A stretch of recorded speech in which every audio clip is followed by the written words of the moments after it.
at TNS, with that Ghostblade gameplay. But FuryFire, we'll see if they are fighting through that relative character strength. People think that Launcher is the absolute worst character in the game. Let's see if FuryFire has anything to say about it. Yeah, and one thing we've seen lately is that a lot of people have been warming up a lot more to Ghostblade, right? This character has just been getting better and better every single week, the more that people get comfortable with him and figure out a lot of these crazy pressure and mix-up scenarios. So we're going to see how it's going to deal against Launcher here in the very first game. Ooh, just runs up, gets the 2A, keeping it real simple right now. Yeah, tries to go to the other side. Okay, goes straight for the DP here. Flamethrower mid-screen. Flamethrower, unfortunately, not a great tool. Gonna go ahead and send out the big projectile. Yeah, it's actually tough. 5B is like one of those normals that you actually can't cancel out of. You have to go into conversion to cancel some of the stuff, but great blocks here. That guard button is being held. No open up, a deal or no deal in exhaustion right now. And trying to set up that big projectile. Nice roll catch there with the 5A follow-up. Oh, nice. Big open up, but a little bit too far for the 5S. Oh, a little bit of a stagger pressure there, trying to call out the anti-air attempt, but FuryFire being nice and patient. Launcher working out their extruder, comes out. The Flamethrower, look at this mid-screen zoning. They got to make something happen. I really like the way that FuryFire is playing this matchup so far, staying at just the very tip of the Flamethrower range, but making sure that they don't whiff it. And that's the really important thing, right? They're making sure that they're forcing the Flamethrower to be blocked so they can establish that full screen pressure. Nice. I love the pressure here. Tries to roll through. Read it there. Unfortunately, you got to dodge a little bit faster there. Fortunately, drop confirm, but that's all right. The trade is going to allow FuryFire to keep Adil in the corner. There's a great DP as well. Catches the roll through. Lots of damage on this. Be quite enough to do the laser there, but they can, they can push it pretty far. Oh my gosh, no punish off. That was scary. And yeah, FuryFire just has to play this very patiently. It is all up to Adil to force their way in here, and that's one way to do it, but great defense already from Fury blocking the correct way here. Yeah, they've been pushing into exhaustion, but the grab, there you go. FuryFire getting the first match, and very strongly, I might say myself, very, solid defense, and did a really good job of making sure Ghostblade can't get in. Yeah, playing that neutral game to absolute perfection here, and so now Adil's going to have to really reevaluate how they're trying to get in here on FuryFire. Going to maybe have to take a few more risks, because the reward is going to pay off a lot. It's hard for Launcher to really get you off for once you're on top. And I don't think Ghostblade has any specifically projectile invincible moves to kind of like cheese through some of the projectiles. So they're going to take one good open up, but if there's one thing Ghostblade does well, it's the Yoki situation after the knockdown. And it is damage as well. Look at that, over half of FuryFire's health already gone there. Able to catch them with the low, but didn't have enough mana to convert afterwards. Great chance here. FuryFire is an awakening, so can push that white health very far. Stagger pressure is coming on, trying to fish out with a couple of lows there. It gets the guard break, able to close out the round. Adil bringing this back. Yeah, how often do you see a Ghostblade getting a guard break? Right. Definitely a character not necessarily known for them, but Launcher is a character who unfortunately has to block a lot. Nice, gets the DP. Gonna have to push back out. Extruder comes out, gonna spend a bit of mana. Nice, runs into the Flamethrower and just chipping away here. That's kind of the name of the game. Launcher definitely has kind of that nickel and diming you until you die. Yeah, but unfortunately, FuryFire didn't commit there to the 5A string and actually paid for it. Got sent all the way back into the corner, clipped by the Helmbreaker, and that should not be quite enough to close up the round, but a jump in throw is gonna do it there, and we're tying this up 1-1. Yeah, that was a good situation. I think that was the safe jump too. So if FuryFire went to DP, that would have gotten blown up real hard. So good stuff on a deal or no deal. Because we're tied up in matches here now. All right, jumping into the final game between these two players here. Is Adil going to be aggressive at round start? Absolutely. Immediately going for the teleport to get the whip punish on the 5B. And gonna push into the corner. 2S. Oh, I like the setup here. Wasn't like a true kind of safe situation, but you're just gonna stand there and take it because you don't know what setup they're going for. FuryFire with a really nice guard cancel as well. Got back all of that gray health. And gets to establish a little bit of pressure. Goes for the big laser. But just like that, Adil forces the block situation again. But just pressing this 5B and it's working.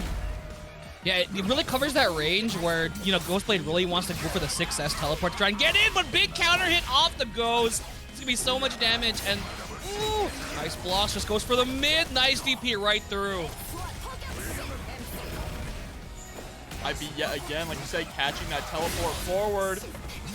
But Adil should be able to close this out here. Drops the combo, really unfortunate. FuryFire is still in this. Gosh, you have to be so careful about getting clipped by anything here. The laser. Oh, wow, no, the 5-3 doesn't convert even though it was counter hit. Oh my god, look at them just shimmying full screen. As Adil, how do you approach in this situation without even getting touched one time? Oh, the run up 5B. FuryFire now sitting on set point.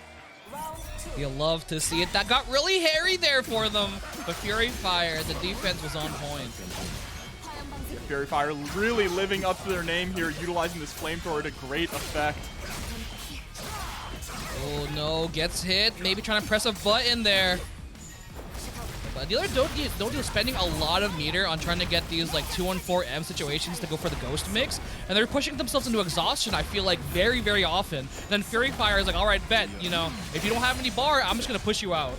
Exactly, that is great. That's a great thing to call out, because it is when a deal or no deal runs out of meter is the moment that they start losing the matchup.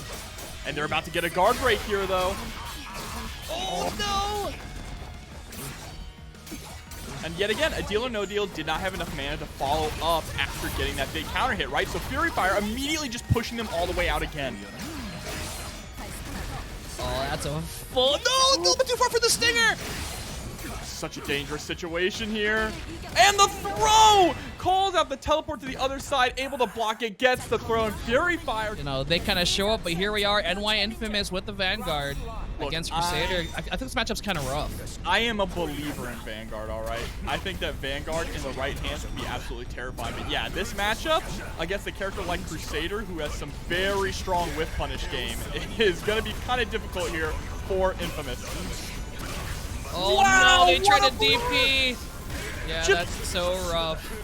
SUNtheBaer being aware that they were going to cancel immediately into DP, so stopping their pressure to be able to block it, only having one hit of super armor inside the holy install. Great awareness, and what a parry as well. You cannot just be throwing out those block strings willy-nilly.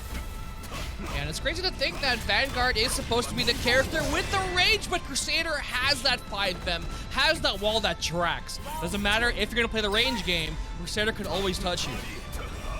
Yeah, with Swiftmaster nerfed now, I think it's the time of the Lord. Trying to stagger with the 6S, 5S, but great poke out from SUNtheBaer. They're just, you know, pressing the buttons at the right times, and big open up here with the Lightning 5B. Yeah, and not only do they get the Lightning 5B either, they were able to actually combo into the install, gets the throw in the corner here. This is such a dangerous situation for Infamous. Sun is still sitting at full health. Oh, they're going for the guard break. There we go.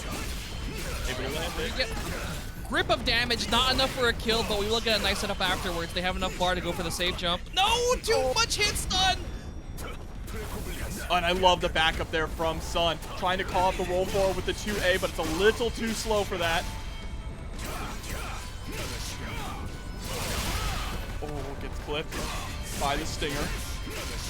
Yeah, gets the drill. Get a guard break again. You have to be so careful. He just whips it out. There's the hammer of God, the 5S coming out. Sun going to go up one game. Oh, man. Yes, indeed. God grant me strength.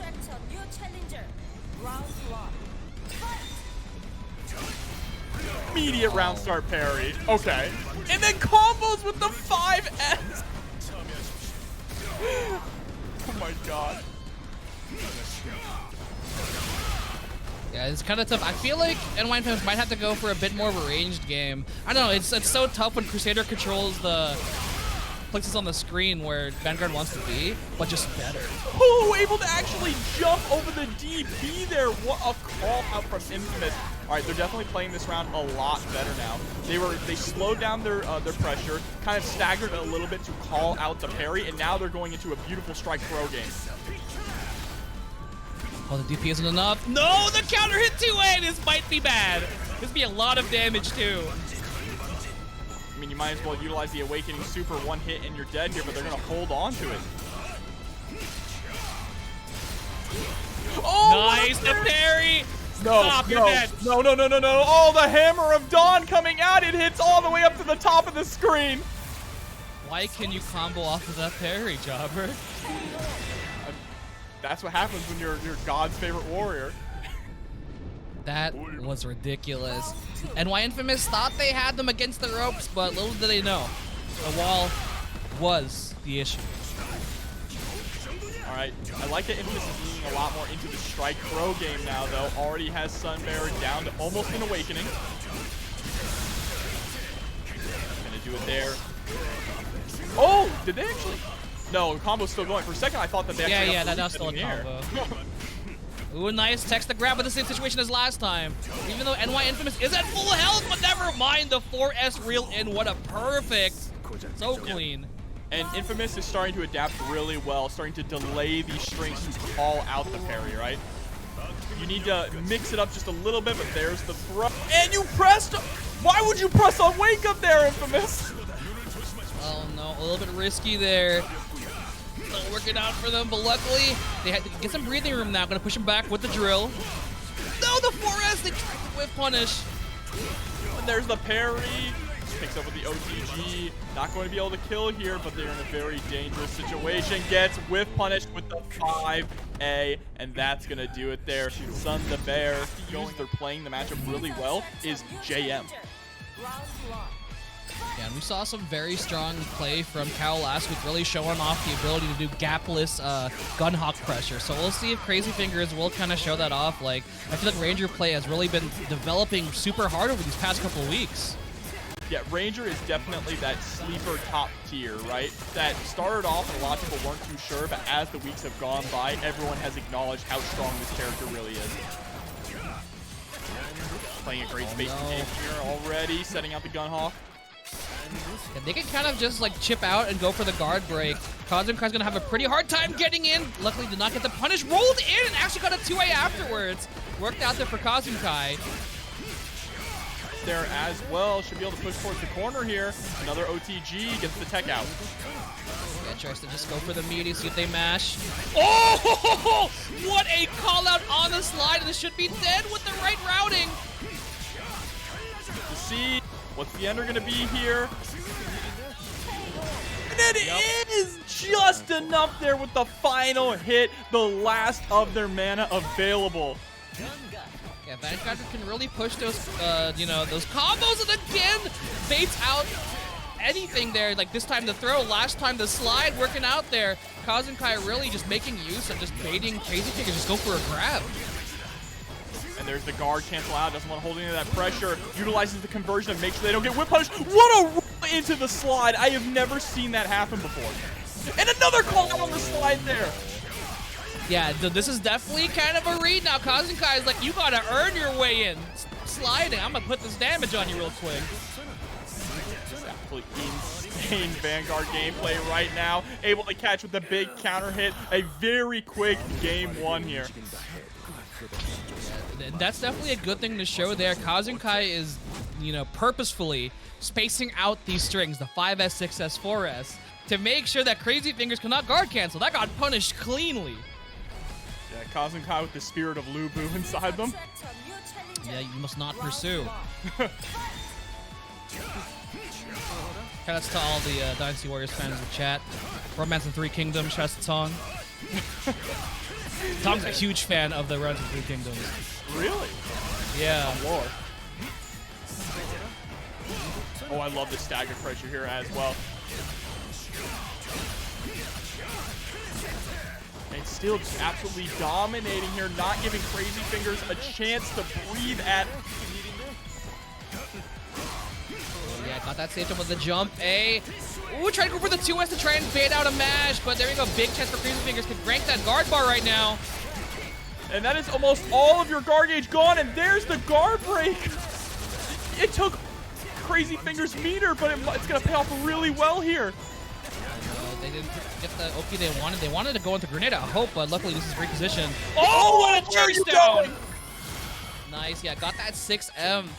kind of chase that, went pretty far. It's probably, I feel like it's a faster option than 5B there, so good choice there from Kazunkai. Oh, I'm not gonna lie, this makes me want to play Vanguard. I feel like every time we see some hot stuff, you want to play them, and I understand Kazunkai is working right now with the Vanguard. I mean, honestly, every character in this game is so sick and fun. Oh, no, again! Baiting at the DP on the other side with the Pogo. This is potentially last chance for CrazyFingers. Should they choose maybe DP?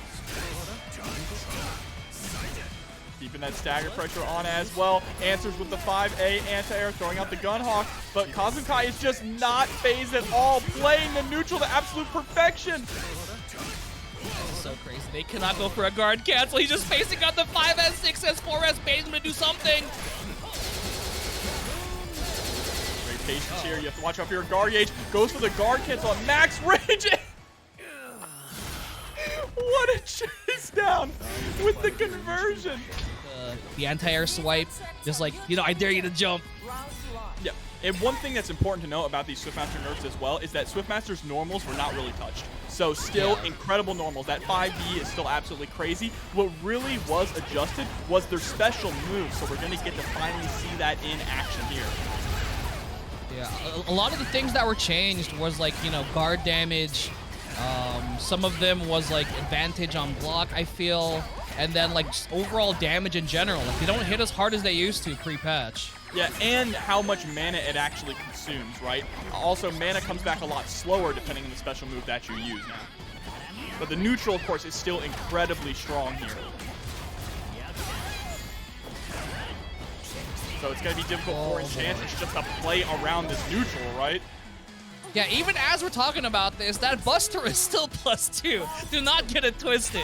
That is still plus. Yeah, still an incredibly strong character, but a character that is more beatable. Yeah. There's more situations for Swiftmaster to kind of mess up. Like, as I mentioned in the chat, the tornadoes only last for 3 seconds. And they're not that long. And there we go, the Buster coming out yet again. Ringtext just not finding any room to play neutral at all here. Here's going to be the pickup, but drops the confirm in the corner. Nice, gets the grab. Big chance here for Ringtext to get something started. Unfortunately, whiffs a little bit. They're going to have to hold it. Nice, the DP's good. Ooh, another one. Nice catch, the 5B. All right, this is a start. They can potentially go for the kill. You're right to the awakening. They might not need it, but they're going to go for it anyway. Yeah, better safe than sorry, right? Immediately go straight into the win. Keep it nice and short. Yeah, that was just definitely two situations. The thing is, like, BlueLinkys actually went for the conversion to try and bait it out anyway, but I think they, like, pressed it a little bit too fast, got the 5A out, and then they got DP'd for the troubles. Yeah, but here we go, already pushing Ringtext into the corner. Look at that guard gauge nearly already gone. And look, this is an example where you're going to see it's going to take a little bit longer now for Swiftmaster's mana to come back. They're stuck in exhaustion here because of the mana recharge time. And wow, what a DP in full screen there with the bear. Yeah, the bear kind of handed it off, but then BlueLinkys like, nah, I don't want to hold this. Oh no, the 5B gets the whiff punish there. And one more chance here. Nice makes out the DP, and Ringtext gonna get this first match. Yeah, see, in the very first round, it really looked like it was all BlueLinkys, but Ringtext did a really good job of keeping their composure and being patient. Kind of figured out really early that BlueLinkys like to throw out DPs here and there, right? So slowed it down, baited out those DPs, and was able to take the first game. Yeah, and you know, with that kind of, I feel like, lessened mana economy for Swiftmaster, they have to be a little more careful with their confirms and like extending the pressure afterwards, because that combo right there doesn't work anymore because your mana doesn't go like regen, so you can't go for another extension. There's the DP, but this time BlueLinkys is the one who's patient, gonna get a nice punish here, but opts not to spend any mana, just goes to the jump and reset. Nice, gets the 2B open up. Should be able to finish it off here with a proper combo buster. Again, we're gonna have to go to the tornado cash out here. Yeah, there it is. All right, jumping straight into the next round here. BlueLinkys actually being a little bit more patient, trying to go for the buster right there at round start. Yeah, nice, the patience. Oh, thank you so much to Trust the Vision for the resub. That's a fire name, honestly. Yeah. Oh, and there's the DP. but puts themselves in the corner there, trying to be a little too aggressive. Now has to hold this pressure. Goes for the fully charged air fireball. Nice. Oh no, they jumped up, tried to avoid something, but they're just hanging in the air because of the orb.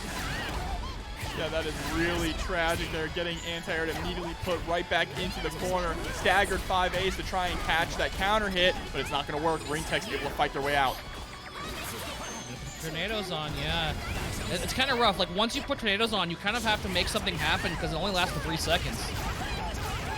Yeah, but that's a much better change, right? For people fighting against SUNtheBaer. Yeah, they were kind of just wiggling for like an hour as they wait for you to approach them with tornadoes on. We're going to get some gust loops in the corner. Are they going to be able to close it out here? They don't have too much mana to work with. They can kind of push it a little bit. Yeah, the scaling's a little bit too much now. One of the big things is they increase the damage scaling on most of the skills, so they aren't getting those crazy combo conversions into like, you know, half your health. Only 10 seconds left on the clock, though. Ringtext needs to make something happen. BlueLinkys just holding down back. Ooh. It's still able to close it out. Here we go. Tying it up 1-1. Yeah, it's a little scary there. I love that bait. Ringtext trying to go for something, but, you know, that jump bait, you can do another button on the way down.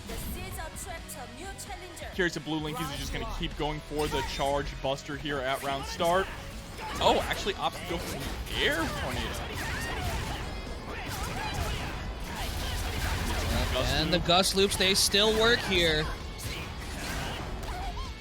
These are honestly the coolest combos to watch for SUNtheBaer is when he puts up the orb and is just bouncing you so far off the wall in the corner. Ooh, did not get the punish with a 5B. They're going to push back to mid-screen.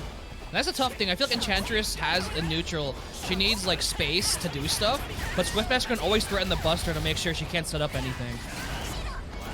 And here we are, already getting locked down in the corner. The Ringtext there challenging with the 2A, able to catch with the fireball as well. Alright, gets the setup. The bear's coming up. Swipe, swipe. Nice. Doesn't bite. The patience here. Nice guard cancel. Oh! Punish with the bear, but no combo. Oh, Monokuma coming out clutch there, though, with the DP. Keeping the pressure off.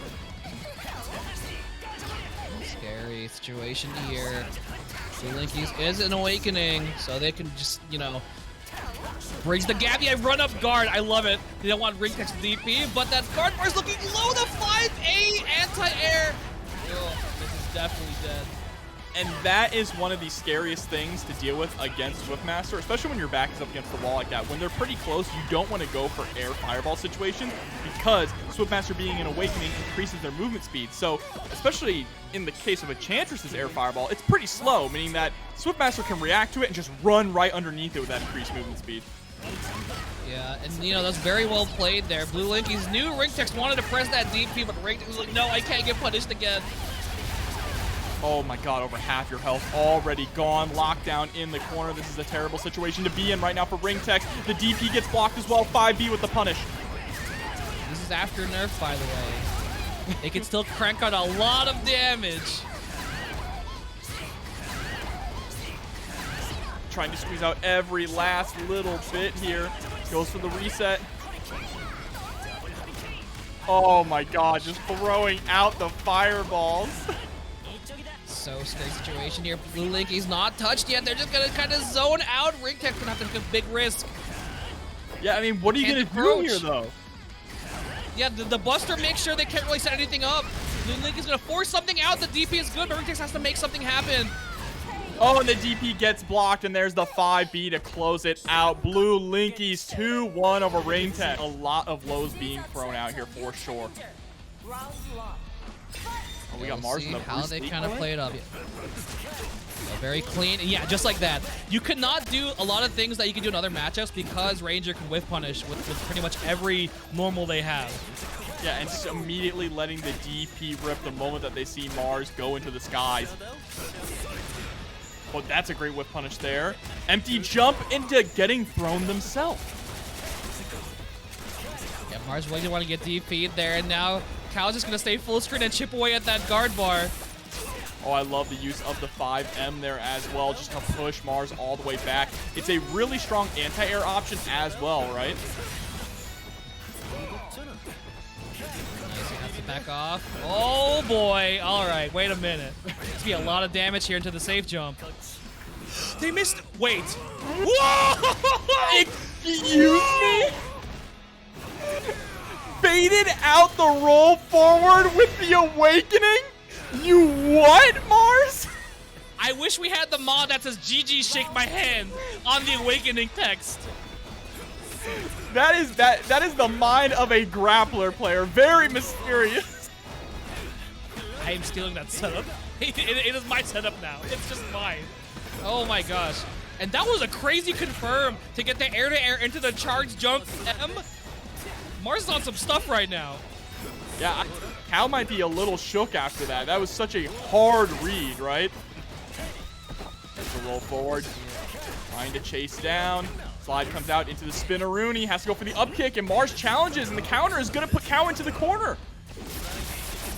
Fully charged 6M, but nice pickup with the conversion too. Cow gets out of the corner. And one of the great things about Cow is that I feel like they prioritize getting out of the corner a lot. So sometimes they'll literally just do 5M into Gunhawk and then roll through them to make sure they're never in the corner for too long. Yeah, I think that's a really great decision, especially against a character like Grappler. Like, right, you want to have room to maneuver around. The worst thing that you could possibly be doing is sitting still. There was too many layers in that situation. Nice, gets the guard cancel. Oh, able to get the jump in, and the hit stun is enough if they're able to go for a micro dash into a button here. Mars taking game 1. So I am definitely eating my words when I was like, man, I really hate this matchup as a grappler player, but Mars is showing us that it is possible. It is workable. Mars bringing his hands to a gunfight. Oh, gets just oh my God. right in the face in the attempt to start in their charge. And the mod kick was stopping it, gets hit by the air raid as they're coming up. Because I think they've been going for air to airs to kind of interrupt the air raid option afterwards. So good adjustment there from Cow to make sure that that doesn't happen. But now they're going to crank that guard bar again. You have the guard cancel, don't get guard broken, but the 5M going to push him back into the corner. Ooh, fortunately, goes for the conversion, tries to catch with the slide, mistimes it, and gets punished and put into the corner. Tries to go for the air scoop, but no go. Cow gonna switch sides again, push back into the corner. That routing is so good to get grenade OP afterwards. To explode here as well, so the pressure stays on, and the Gunhawk is gonna catch Mars trying to escape the corner and take the round for Cow. Hey, it is so rough. Cow is actually kind of cracked in the way that they utilize Gunhawk. They always do it in a way where, you know, you block it, you're like, wait, they threw it out? Oh no, I'm blocking another one, you know? And that was an amazing crouch. That is how you avoid the jump scoop. If you just crouch it, they whiff. Oh, throwing out the DP there to try and keep themselves safe, but Mars, very smart there to just be a little bit more patient, gonna get a full punish after blocking that DP. Look at this damage. Oh my God. Oh, and the cross jump too! There's a block button, Cow! Honestly, I wasn't sure if that was gonna be same side or not either. And like, it could have been a situation of they're mashing 2M, but they crouch right into the safe jump. Ooh, what a great call out there. Cow was fully aware that Mars challenged the very first time that they blocked the spinneroonie and went to the up kick, so making sure to shut them down with the JA.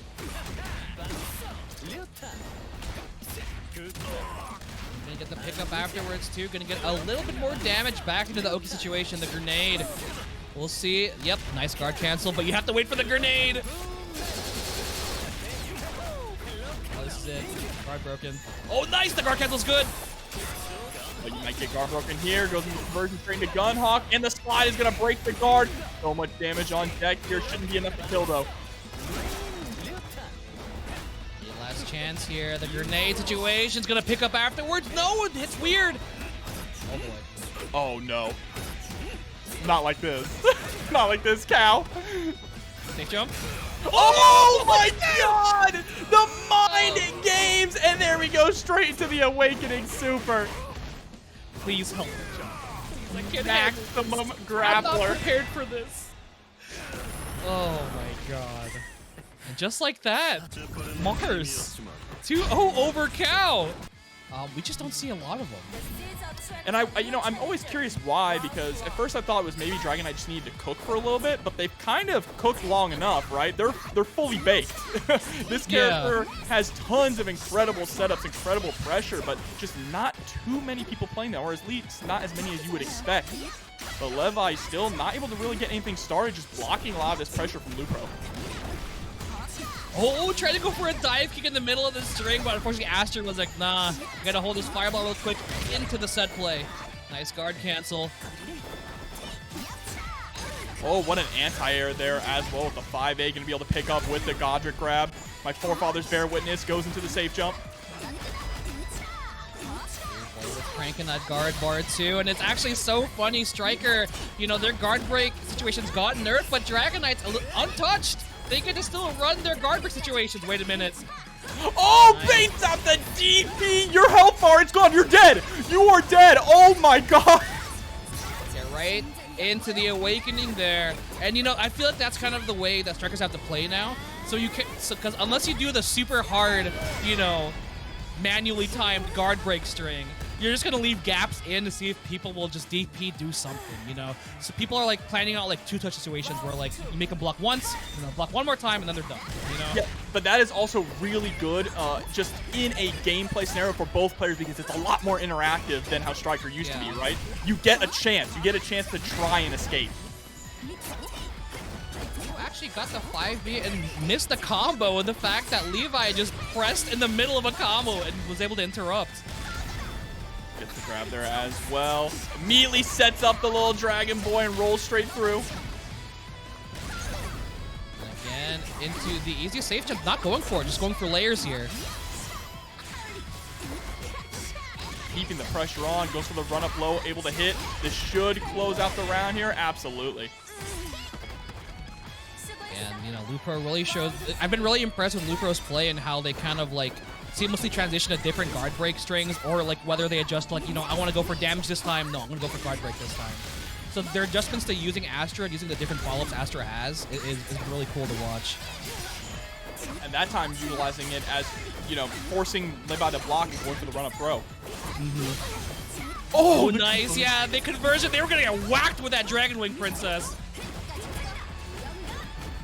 Pressure still on here. Lupro doesn't have any meter to guard cancel, but they just challenge there with a 2A. Yeah, and that's the unfortunate thing. Since you don't have that guaranteed string anymore, it opens up counterplay. Look at this fly pressure. It is actually unbelievable here, and gets caught trying to move forward by the big baseball swing. Lupro going to go up 1-0. Yeah, and the tough thing there is that Lupro is staggering the pressure so much that Levi actually tried to guard cancel twice and got 2 conversions. Very unfortunate. Can you imagine just losing your health while trying to get them off you like that? Like, I'm just trying to get out. Can you please let me block? Oh, wow, that was a clean little 3-piece there. Nice whip punish. This is going to get great corner carry here for Levi.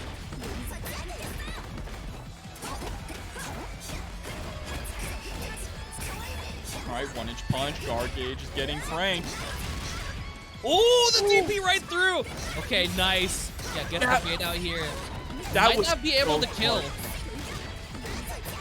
Has the meter, but yeah, you're right. The combo might be a little too scaled here, possibly. Yeah, they need one more. No! Okay. What the hell do we know, Yang? Honestly, that's fair. I was like, off that starter out, never mind. It's Striker. All right, this trade, though, going to be in Levi's favor. Able to get the pressure going. Nice guard cancel out this time. Oh, what a conversion as well. Chases down. Wasn't able to quite get a pickup, but catches Levi jumping in the air. Oh, that was such a clean combo, too. Off of that, going to get so much damage.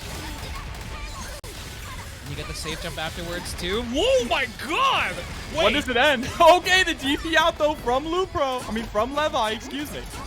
Yeah, that was almost enough damage there off Lupro, but now this is a chance. Lupro's mana is a little bit lower. They can maybe go for a guard break string. Oh, they're going for the easy one. Yes, sir. Do they have enough? Ooh. Just in time! literally just in time. Tries to go for the grab immediately into the conversion. Keep themselves safe. Air fireball. Dashes forward and gets hit by the dive kick, but Levi wasn't ready for it. Oh, keeping it gapless right now. Trying to bait out that DP again. Chasing behind the fireball. Tries to go for the overhead, and the fireball is going to catch Levi. I wonder what Levi was trying to press there. But that's going to put Honestly, Lupro I feel like they were going to jump dive kick. Maybe. Honestly. Just high, tense pressure situation. Levi putting Lupro into the corner here early next game, but gets clipped, counter hit by the air fireball. Yeah, I actually would say I feel like this matchup is a little bit more in favor in Dragon Knight now. Since her strings didn't really get changed, she gets to run the same game plan. Striker actually gives Dragon Knight a chance to play. But there's the guard cancel out, utilizing that conversion to keep the pressure on. Wants to push all the way coast to coast here. Nice pick up with the fly too, and gonna push it pretty far. Doesn't have enough meter to keep it going with Astra, but gets it up afterwards. So the overhead setup. Oh! Astra working as a combo breaker. He's poking out with that jump fireball. Wait, chance! Nice at the flight! There's the chase down, tried to go for the run-up throw, but Levi answering with a DP. Left on the cross up. All right, attempt to go for a guard break here. Lupro's gonna build up just enough, is able to bait it out once again. Levi's gonna be able to tie this up 1-1. Oh my goodness. And you know, I guess that's just as good as a guard break, baiting out a DP into death. Man, Swiftmaster beats your ass. Oh, not Swiftmaster, excuse me. Striker beats your ass and then says, "Can I pet your dragon?" Yeah. I mean, who wouldn't want to pet Astra? All right, chasing Very down. There's cute the dragon. dive kick. OTG with the dive kick. Tries to go for another dive kick to reset the pressure. Oh, nice guard cancel, an offensive guard cancel there to keep Lupro locked down. Levi knows they cannot afford to let them escape. What a challenge there. Oh, Astra working yet again as a combo breaker. Oh no, they tried to bait out the DP, but this time Lupro instantly locked out that 2A, saying, nah, not this time. And you go all the way to the other corner here. Oh my. Levi is poking out with that 2B. Nice, gets 6M into the wall bounce. Should be dead here. Nice. And Levi turning this all the way around. Yeah. The adjustments here, and I feel like Levi's getting kind of a feel that Lupro really does not want to deal with the situation, in the middle of those guard break strings. Like, they want a DP, so they're just like, all right, bet. Dashing straight in, goes for the DP there. And the slide gonna be able to get a nice confirm and locking down Lupro in the corner. Yeah, Levi's being a little bit more comfortable now in the matchup. Oh, the roll through trying to make something happen there. Lupro picking it right back up. And they're gonna push it in the corner, but the 4S whips. Oh, the shoulder check. Has to watch out for the fireball. No! But the fireball actually messing up the combo there. Lupro dropping the grab. That's so unfortunate there for both players. It's getting a little risky here. Astra trying to jump over the fireball, but dive kicks right into it. Final game, final round, Asian. Oh my goodness. And this is pools. Yeah, this is still pools, might I add here. Ooh, the roll through, gonna switch sides now. Oh, I love that. Astro is coming in so clutch right now, breaking up all these combos from Levi. Oh my gosh. Both of them know if anyone gets started, it is not a good time for the other player. Luckily, Lupro does not have a lot of MP to work with, so they can't go for crazy combos with Astra. They are locked down here in the corner, finally able to escape with the guard cancel. Run immediately the grab. There's a wake up DP.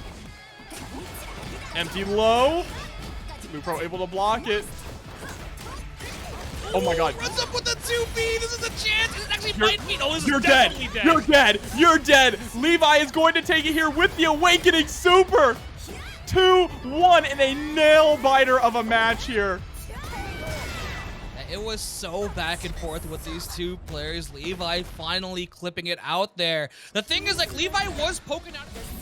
But there are also a lot of characters that nothing has really changed for them against Hitman. All right, immediately starting off with the 2B to get things established. Chasing out with the 6S. Oh, I like that, the 6S into the conversion there from Frosty, but unfortunately they weren't able to get anything going. Texas is going to keep the pressure on, run up throw. Frosty already almost in Awakening. An overhead. Nice. Goes for the instant overhead. Gonna get a little bit of damage. We might go for another reset here and just take the damage and the knockdown.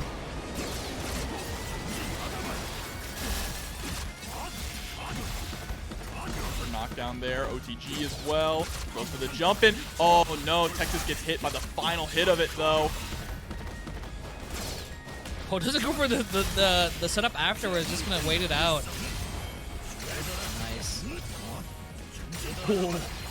Both of them have the exact same idea there, right? Cancel it, keep safe, and what a jump, and unfortunately not able to get the full confirm. Down to the final hit here between both these players. Oh, it just lets it rip at the last moment there. Bill Drill let it rip. Shout out to Beyblades, which will also be at CEO Otaku in a couple of weeks. Make sure to sign up.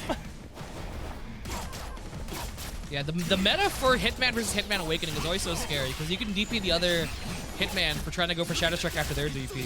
So it comes to this crazy mind game where you can use conversion to try and bait that out too.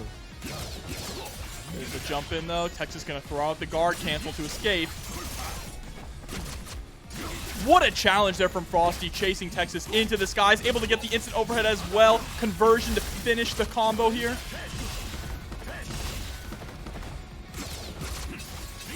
Ooh, nice. It's opened up low. They thought that third hit of the jump A was gonna come out there, so nice spacing there from Frosty. Oh boy. This is where it begins. The Shatter Strike getting the full confirm. Goes for the instant overhead, but drops the follow-up. That's a round losing drop. Very scary here. All right, gets pushed in Awakening. Now Frosty also has access to Shattering Strike. He's down, instant overhead. Frosty's gonna take game one here. And Optimus, I agree with you. That's the LSU Hitman. The purple and the gold. Yeah, I love that color and also the white one. The white one's very cool. The white one reminds me of Omito Johnny. Yes. Maybe that's why I like it so much. There's just something about a white duster coat that is very intimidating.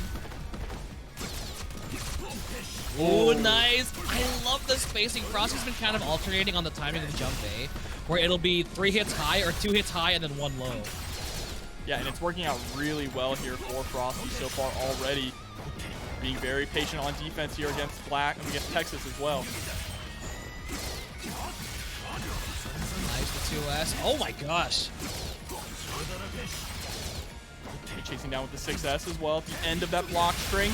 But Frosty is doing an incredible job going to the air against Texas, right? Really shutting down their jump in options. That seems to be one of the big differences here. And Texas is dropping a lot of these instant overhead confirms as well.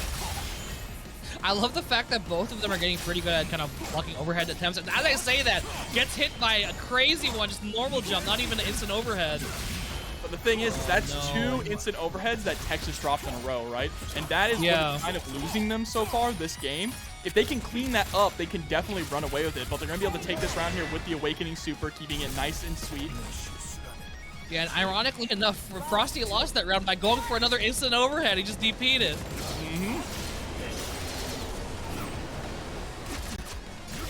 And again, with chasing to the air here, Frosty's doing an incredible job at this. It doesn't do a ton of damage, but it allows them to basically steal their turn back. And a 5B starter too, off the DP punish.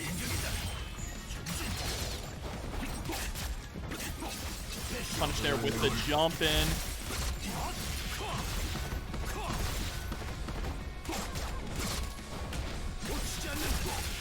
Gets throw, pushing all the way into the corner here. Oh, I love the effect. I think it's interesting that Hitman can't like punish the attempt for the jump B if it whiffs because their 2A is too slow. I think it's 7 frames. Right? I mean, that's the price you pay for having such strong offense. Oh, gets caught reaching there, and this should be a kill from a Shattering Strike. Yep, right into the Awakening, and this is going to tie it up now 1-1. We're going to go into a game 3. These have been some absolutely insane pools variation. Not going to lie. Yeah, especially with Hitman, like, even though it kind of feels like they're taking turns, there's a lot of decisions that, like, you know, that each player is going for. Like, some of them are pushing for the instant overheads or taking their turn back situations where they shouldn't. It's working out for them. So, like, the Hitman mirror is very silly in the fact that, like, they both can just, like, set play each other, but it's just a matter of taking your turn as often as you can. Yeah, and it's also about those micro adjustments, right? Just throwing off your opponent slightly, like you were talking about earlier with either the 3-hit overhead or the 2-hit overhead immediately into the low. Things like that go a long way in this mirror match. All right, stagger pressure there with the 6S, delayed it just a little bit, trying to catch Frosty. Able to catch Frosty with a jump in there. Yeah, with that super long recovery 2B. Now stuck here in the corner. Ooh, misses the jump S, and now a chance here for us to get something started here in the corner. Nice, good card cancel. Gonna push back to mid-screen, and I swear, Texas does not care. They just go right in for the instant overhead. Yeah, and Frosty is absolutely getting smothered right now. Oh, tries to go for the empty jump into the grab just a little bit too far away. Lucky for them, they don't get crazily punished. I spoke too soon. Yeah, commentators curse there, ran right into the Shatter Strike as we ran into Awakening. So much damage. But Frosty gonna get that round. That's the GG shake my hand special.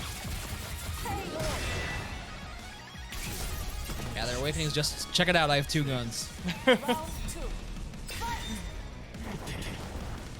now Frosty is the one sitting on set point here.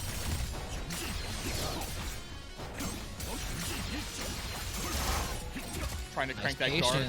Oh, I love that they didn't overextend there either. And yet again, Texas unfortunately spending the conversion but still dropping the instant overhead confirm.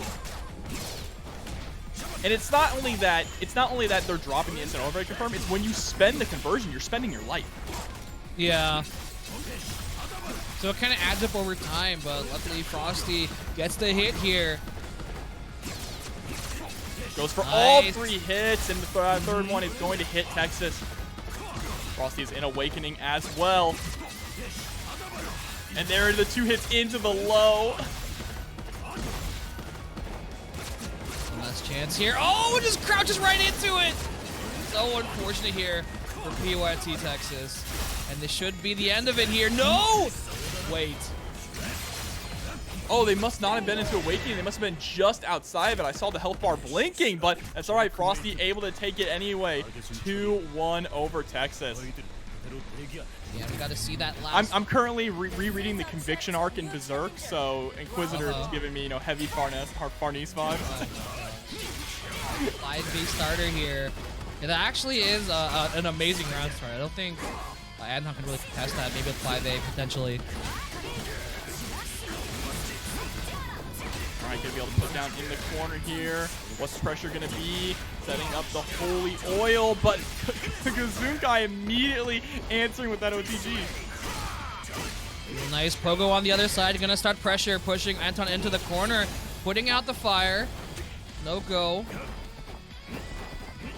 Oh, I love this. The spacing back with the JA, right? Just trying to force Anton to overextend so they can get that punish. But they jump right into the DP.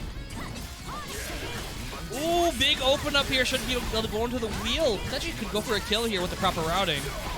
Yeah, and one thing to note is that Inquisitor is in Awakening, which puts her in Galaxy Brain mode, meaning that she does regenerate mana much faster, goes straight into the Awakening Super as well. Is it going to be enough?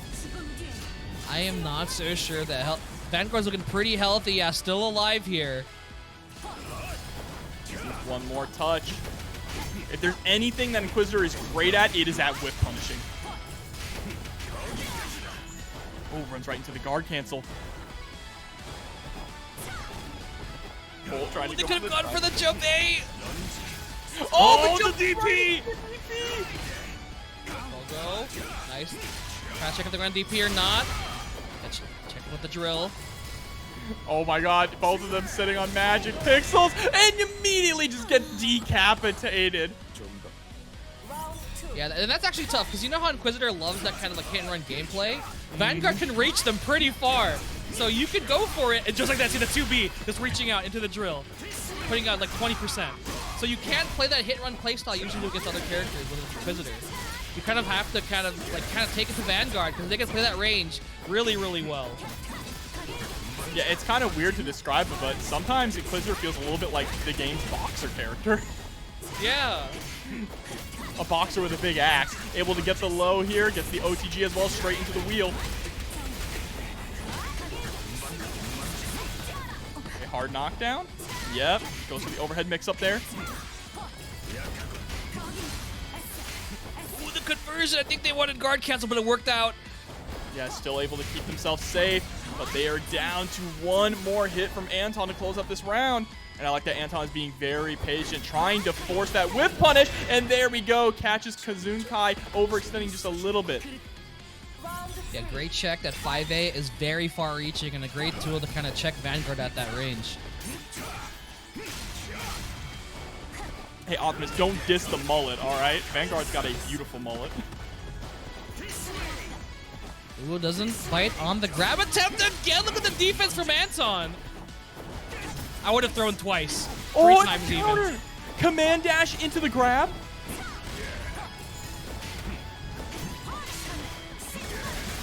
Oh, and with the instant overhead there, utilizing the JMS. Oh no, unfortunate. Whiffs the combo, and now Kazunkai can get a little bit more damage here on Anton. Ooh, the 4S reel in, gets the grab. Oh, they tried to go for something crazy with the air-to-air, but Anton stayed planted on the ground. Locked down with the FuryFire, though. Guard cancel. Now Anton can play the game they want to play, but Kazunkai does not have any bar. The 6, and they missed the jump forward. Oh my god, and Anton getting the pickup immediately into the Awakening Super. Gonna go up 1-0 in this matchup. That is so unfortunate. Kazunkai wanted jump forward, not to jump pogo. And one thing we're not actually seeing a lot from Anton, which we saw before, was they were doing a really good job the last time we saw them in the TNS tournament, setting up the Holy Oil into different fire specials, right, to set that damage over time effect, because I know Inquisitor is not a very... where they do like spell casting. So it's just a really cool class, but right back into it here. Anton versus Kazunkai. We're just going to run it back. Yeah, immediately trying to start there with the dive kick around, start to get that whiff punish on Kazunkai. Ooh, gets hit by the Piercer there right at the end. Nice roll through, unfortunately not able to get the punish. Setting up the fire in the corner with that dive kick as well. And see, the Molotov cocktail is really good, especially when the opponent's in the air, because you can force them to jump right on it. And wow, what a DP! Was trying to catch the hitbox on Kazunkai's spear there.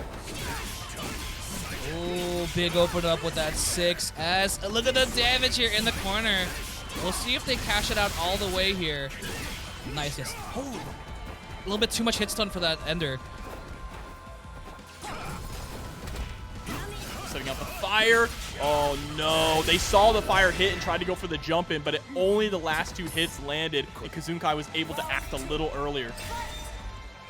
Everything's working out a little bit better for Kazunkai, going on the offensive with that run-up grab and now having them in the corner. And that's kind of a good thing to corner Inquisitor, because, you know, a lot of their moves move them backwards. So, like, just having them corner themselves is a pretty strong option, but Anton already pushing Kazunkai to the other corner. Tries to go for the reset here with the overhead, able to get a low with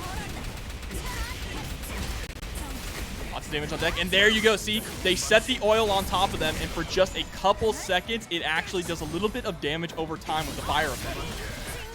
Ooh, gets stuffed out, tried to stagger a bit with the 6S, but Anton, nice interrupt with the 5A. And just enough to close it out there with the DP. Anton now sitting on set point here. Yeah, the Inquisitor play looking very strong here on Anton's side. What a whiff punish there with the Molotov. Gonna set up into the wheel as well. Holy Oil, absolutely. Gets the pickup after the explosion. Goes for the cross under as well, and it works out. That was actually disgusting, and they're gonna push all the way into the corner now. They have enough mana to do so. Nice, gets a bit of a safety situation. Oh my god, the 2S. That is a high damage starter here. Should be able to close this out. No, unfortunately didn't have enough mana to go for the JMS. Yeah, it's kind of tough here. Vanguard doesn't have a lot of moves that moves him forward, but there you go. Anton rushes in there. It's going to be 2-0 over Kazunkai to qualify into winner's side top 8. Oh my gosh. All right, getting into it. HUEBERT versus Mars here. All right, Mars immediately going in for that charge jump in. And it's so scary. I wonder how much experience HUEBERT has in the Grappler matchup. Because, you know, even though Grappler is one of the, you know, quote-unquote worser characters, if you don't pass the knowledge check, you're getting blown up. I mean, the same can go for Berserker, right? If you're not aware of how to block against this character, that can be a wrap. But right now, HUEBERT just draining all of their health here. But that's all right. Nice. The awakening skill for Berserker is, of course, the fact that when they get hits, they're able to build their health back. But that's not going to matter here. Mars scooping them right off the ground and moving us straight into the second round. Oh, trying to run up 5B, but HUEBERT's like, nah. Hold his blood real quick, gonna push into the corner. Doesn't get the Ghost Slash, but still picks the right back up with the 5A here in the corner. Gourd Cross, and nice block on the conversion mix-up. Oh, I love that backdash there into the whiff punish as well. A great call out from HUEBERT. Not going to be enough to kill, but going to be able to lock down Mars for one more mix-up. Oh my god, this goes for the command grip. Almost went for the jump charge scoop, but luckily a little bit too late, and HUEBERT ties the round. That was absolutely terrifying there. If Mars was able to get the charge jump in the charge grab in the air, it could have been a completely different round. Ooh, nice. And the 5B going for the Magma Solid conversion. All these plus frames. Does not bite. HUEBERT just biding their time.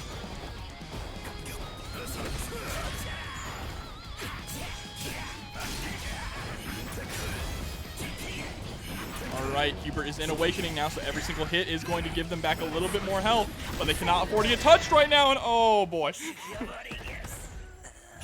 Mars able to take game one there. Unfortunately, HUEBERT kind of being their own worst enemy, bleeding themselves dry in these matchups, and that's what we're talking about, where Berserker is a high-risk, high-reward character, feast or famine, in the truest sense of the word.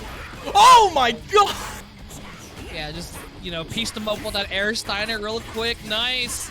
Back off, and there we go. The 5B is going to take the Frenzy activation, but not getting too much off of it. Counter hit 5B, pushing into the corner now. Nice DP. All right, now HUEBERT can get some pressure running with the OTG here. Hard knockdown, sets up the Gore Cross, goes for the overhead mix, but Mars ready for it. Just ending it with that Blood Sword. The Magma Salt is good, but fortunately, that's so weird. They just dropped to the ground. They didn't pop up. Yeah, that is really weird. I wonder if HUEBERT was in the air when it happened. I have to go back and watch the clips on that, but there we go, straight into the Awakening Super. HUEBERT able to take this round. Definitely cleaned it right back up there. Just weird drops. Yeah, I feel like they would have to have been airborne there. Go jumping straight into round number 2. Is HUEBERT going to be a lot more aggressive? Yeah, starting off with the 2B immediately into the Gore Cross to cover themselves so they can enter the Blood Rage. Ooh, and look at that. Look at the guard bar now. Nice. Representing the parry now. Ooh, offensive guard. Hold the plus frames.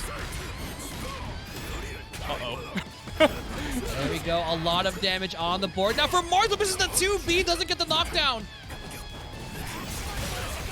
Oh no, the arm going through, but the second follow-up hit from the Helmbreaker, keeping HUEBERT alive. Yeah, it's so tough. The blood just pulls up and will interrupt anything you go for. There, almost got the tip of that 5B counter hit, but a little bit too far. Roll straight into the charged shoulder tackle, and Mars is sitting at set point now. I like how in that last 5 seconds, Mars and HUEBERT like conversion like 4 times. That's high-level gameplay here. HUEBERT back up against the wall. Guard gauge is starting to be cranked. They can't afford to block for too much longer. They try to go for the DP and it gets blocked. This is actually kind of good for HUEBERT, but if this combo ends a little bit earlier, their guard bar is still low into the safe situation.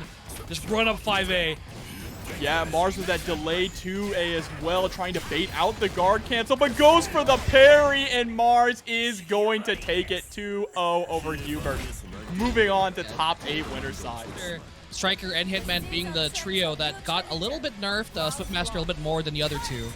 But both these characters cannot do their game plan as strong as they did in the last patch, but we've seen Levi kind of adjusting incredibly well to that. Yeah, and Levi starting off strong here already. Goes for the OTG reset, tries to get the overhead again there. Oh man. Ooh. The hitbox on that jump in is absolutely insane. Able to get the OTG here in the corner. Goes for the overhead. It's going to land. Going to be a lot of damage here as well. Of course, not enough to kill, but one more mix should do it. Yeah, Hitman just so efficient in these situations. The fact that your safe jump is a mix-up because of your jump moment is kind of insane. Oh, and the DP to call it out. And there's a reason why he's efficient, Yajin. He is a working man. He's a professional. Hitman the professional. All hail the company. Oh, the neutral jump there to call out the slide. Beautiful stuff from Optimus. Going to push Levi all the way into the corner here. Ooh, trying to go for the grab, gets the DP. Oh, nice! Again, it's an overhead jump. Being got a lot of damage there. Should be able to push into the corner. Oh, cross up. Able to bait out the DP as well, Levi. Why not? Stop it! Wait. Oh my god, I'm jumping out of my chair right now. Is that dead? Yes, it is. DP Tatsu. What a haul out. Absolutely just diabolical from Levi. The layers on that setup, the fact that it, bait out the DP, and you're just going for the attempt on going for the instant overhead jump B. That covered so many different things. And Optimus taking that personally here. Gonna delete almost half of Levi's health and put them in the corner. And that round was so strong for Levi, stalling out with that jump Tatsu there. OptimusPreme looking very, very healthy. Oh, backdashing there to try and bait up the DP.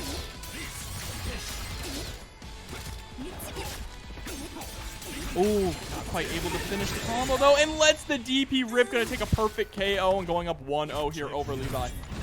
And OptimusPreme is sniping out these guard cancels. They're like, I dare you to try and contest me on your defense. That DP is locked and loaded. It is never your turn. Immediately with the double backdash there at round start, playing a little bit more defensively. And once they smell blood, they immediately, like a shark in the water, get incredibly aggressive. Yeah, they're like, I don't even go for the safe jump anymore. I'm in your head. I'm just going for the mix. That guard gauge almost gonna get cranked, but they don't even need it, and they stop short to bait up the DP. They could have closed it out there. Yeah, they could have definitely closed it out there. Hopefully this come to bite OptimusPreme in the blood, but the gap with the DP. OptimusPreme now on set point here against Levi.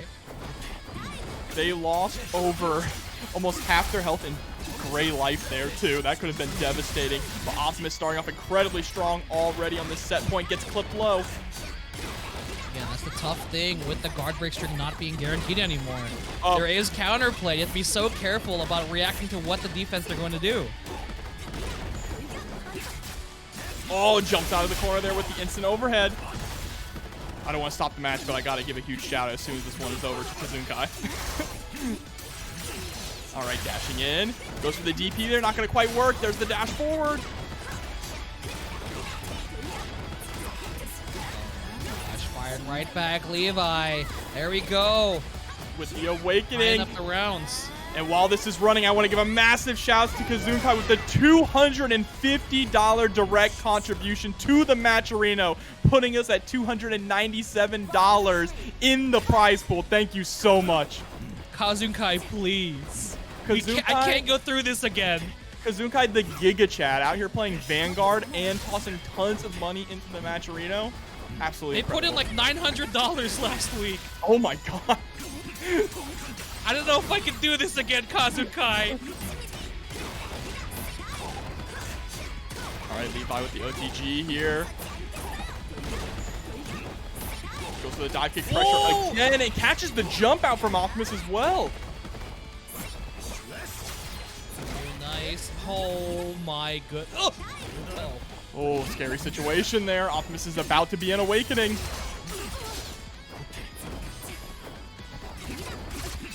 This is very tense. The clip with the 2A. It's all right, though. Levi is still alive here. Optimus is not an awakening, so they do not have enough damage on board to close it out, but they might actually be able to here. Possibly? No, not quite. It'll be close. Oh, it's not enough. And Levi down to the magic pixel now. Cannot afford to even get sneezed on, but there comes the DP. Not able to pick it up. Tries to bait out the DP in there. It gets the dive kick. Levi tying this up 1-1. Ooh, okay. All right. Calm it down, Jobber. Whew. Let me drink some water. We still have more of this match to go. Hey, Kazunkai, you're incredible. Thank you so much again for all the support here for DNF and for TNS.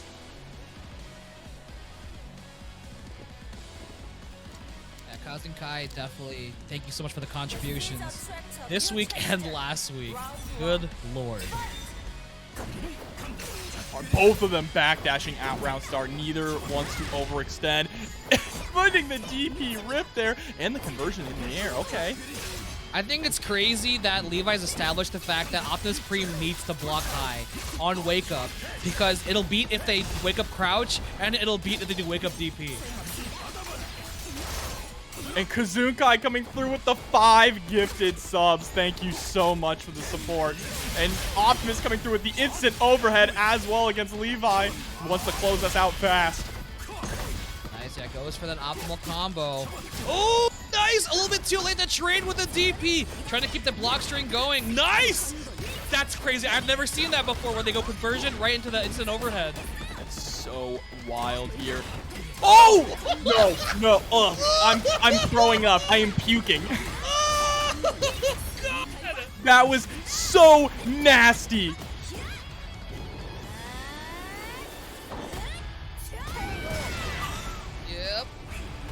Yep. I'm sick to my stomach, Asian. All right, Levi flipping the tables here on OptimusPreme. These instant overheads are working out. I feel like they've established a baseline of you better block high or you will just die. What a pickup as well with that dive kick into the 5A. Goes for the empty jump low. Levi, the momentum is swinging into their favor. And the layers now. Okay, rolling out. Yep, that's a good choice. This is so tense right now in the neutral plays. OptimusPreme finally getting Levi to block now. Can kind of crank a little bit of damage here. Get a little bit of guard bar damage too. Trying to go for the slide to establish a little bit of pressure, but Optimus is being a little more slippery. There's the dash punch with the counter hit. Gonna be a lot of damage on this confirmed. Goes for a reset, catches Optimus jumping backwards. Levi's gonna take it and move on to top 8 winner's side. I cannot believe the adaptations there. The way that Levi was playing, Anton has had a pretty good history against Hitmans. So we'll see how they kind of play here against Frosty, because I feel like once you kind of play that hit and run play style, even though Hitman has the 6S, you know, they can't 6S through that. They're just going to run to the fire. Yeah, you also have to consider matchup familiarity as well, because Inquisitor is one of the least seen characters, right? I barely even see Inquisitor online as well. There's the dash forward, command dash straight into the throw, establishing some pressure, and then setting up the fire as a wall. Ooh, yeah, I actually love that. The guard cancel. Nice! Slips it in off the conversion with that run up 2A. Putting the wheel on them as well. Okay, big chance for Frosty now. And this is the strength of a stronger character like Hitman. Once you get the hit, you are just gonna loop this safe jump until they die. Oh, and the DP out of the pressure. Sees the gap. And the patience with the walk-up throw. Oh yeah, they could just crank it here. Ooh, I love it, just walking them out of it to see if they'll press a button. And the DP just letting it rip. Anton, no fear at all. Yeah, and that's kind of how Inquisitor has to play. You can't kind of like rest on your laurels. Even if you have the life lead, you got to call people out with your moves. Oh, speaking of calling out, the command dash into the immediate instant overhead, JM. Yeah, we got those. Oh, that 2B coming out here for Frosty, but Frosty really is not able to get anything started, which is uncharacteristic for a Hitman. Yeah, the thing is, like, Hitman does have the burst movement with that 6S and, like, you know, going for, like, jump shenanigans. But Inquisitor's always moving backward, so they can always space themselves right outside the Hitman range. So if they just kind of, like, make sure they catch all the jumps, there's not much a Hitman can do, and nice gets the throw point with a jump M. This actually should be it. And that's the first match to Anton. To Anton in decisive fashion. There's also the aspectation of, yeah, we're talking about 6S and how it's a great approach tool for Hitman, but utilizing the Molotov as a wall, right? You have to think about that as a Hitman player. You can't just throw it out willy-nilly, or else you might put yourself into the fire, and then Anton gets a free confirm on you. Oh, there's a clean counter hit. Yeah, the Caracol hit weirdly, so sometimes there is a gap there giving you a time to mash, even though, like, it's usually gapless. Nice roll out of the corner here. Of course, Anton still blocking. And there we go. See, ending a lot of these block strings, setting up the fire exactly to stop a 6S approach from Frosty. Oh, big starter here. Gonna get a grip of damage. Gonna take all that white health off, too. Pressure is still on here, and you have to hold that fire. And you can't roll through. Of course, that JMS is also safe as well, so you're not going to be able to get a punish on it. But look at the chip damage. And, you know, Anton is willing to play this a little slow to build back that health. And get with the 5S! Are you serious right now? This is insane. Oh, the DP through the pressure. You have to keep that gapless, or Anton is going to make you pay for it. Gosh, it just rushes up. Gets that 6S follow-up. You get a lot of damage here into the corner. This is feeling like, you know, Frosty's always on the back pedal. They always have to deal with the fire, and they can't really do much to gain any ground against Anton, and they're going for another grab. They're cooking right now. And the whiff punish with the Molotov. They have enough fear to close this out as well. Anton up 2-0 over Frosty here at top 8 winner's side. This is some of the most clean Inquisitor gameplay I have ever seen in this game.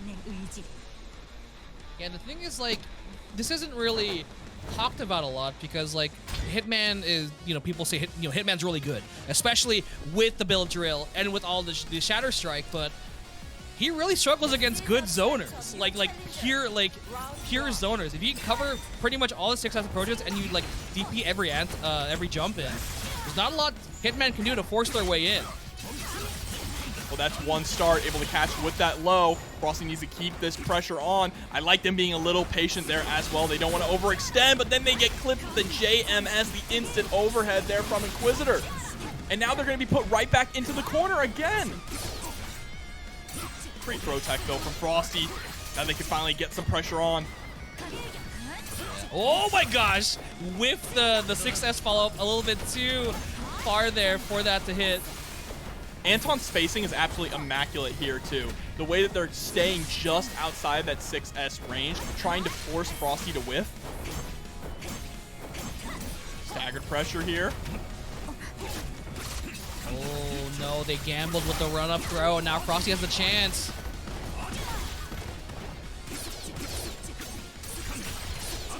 Back up against the wall, lots of chip damage as well with that boomerang. But gets clipped with the launcher. Oh my god, are they dead? Hold on. Oh, ew, not sure. Oh no, drops the 2B. Oh! Set point now for Anton, and Frosty has not been able to take a round yet. They just cannot close it out. Anton is just absolutely dominating this matchup. Yeah, it's really tough because, like, I feel like, you know, I mentioned this at the start of the match, but, like, Inquisitor has that hit-and-run play style, and having that fire out stops a lot of the forward approach from Hitman. They have to jump. But that's not even a good situation either. We're seeing a lot of anti-airs with either 2S or 6SS. Absolutely. And my god, Yasian. Kazunkai coming through again with $203 direct contribution to the match arena, putting us at $500 in the pot. Yeah, and that is Thank you actually so insane. much. Thank My you, Kazunkai. God. Anton still cooking here in the corner. Frosty potentially on their last situation after this knockdown. Wait, no, there's not enough juice. Just throwing out the oil there as a wall. Oh, just goes for the jump S. Yeah, that jump S has a shockwave on it, which is very deceptive for the hitbox. But finally, Frosty able to get a hit. Gonna go straight into the Shatter Strike. Lots of damage here. They just need to get a clean mix-up. Not gonna get too much without success starter, but they're gonna need something beefier. But it's literally anything on Anton's side. If it hits Frosty, that's it. Fire set up. I love the patience here from both of them. Frosty's looking for the one opening, is able to get in and force the block with the 6S, tries to go for the instant overhead, gets the throw. Frosty is still in this. 10 seconds left on the clock, and the fire comes out. Anton 3-0 over Frosty, moving forward on top 8 winner's side.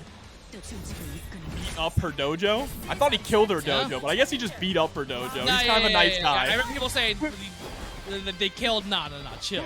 So they just whooped their ass, and they're trying to get revenge. Yeah, this is a real Street Fighter matchup right here. And already Levi is keeping the pressure on. I like that. Also backing up, trying to force that overextension there from Mars. Able to catch them low with the slide, just like you were talking about, ways to blow up that armor, right? And starting here in the corner, you really don't have a lot of options. Even though your parry is faster than the other parries in the game, it's still not fast enough to deal with that save jump. And there you go, big blowout. Gonna cash out on that white health too, and now Mars can be pushed into Awakening. Oh, what a call out there from Mars. That was a really hard read. Unfortunately, they get caught in their landing by the slide, and Levi should be able to close this out with a DP. Yeah, the tough thing is Striker just, her tools cover almost everything Grappler can do, so there's not a lot of leeway. So you have to be very, very careful in the way you approach. And just like that, you know, they might have gone for the charged jump S. Nah, get air dare to the jump A. Yeah, just the faster buttons coming out here, working really well for Levi, but Mars finally trying to fight their way out. Just put right back into the corner again. You don't get a whole lot of breathing room in this matchup as Grappler, right? Yeah, especially with your 2A being on, like, being a little bit stubby. You really can't poke out very often.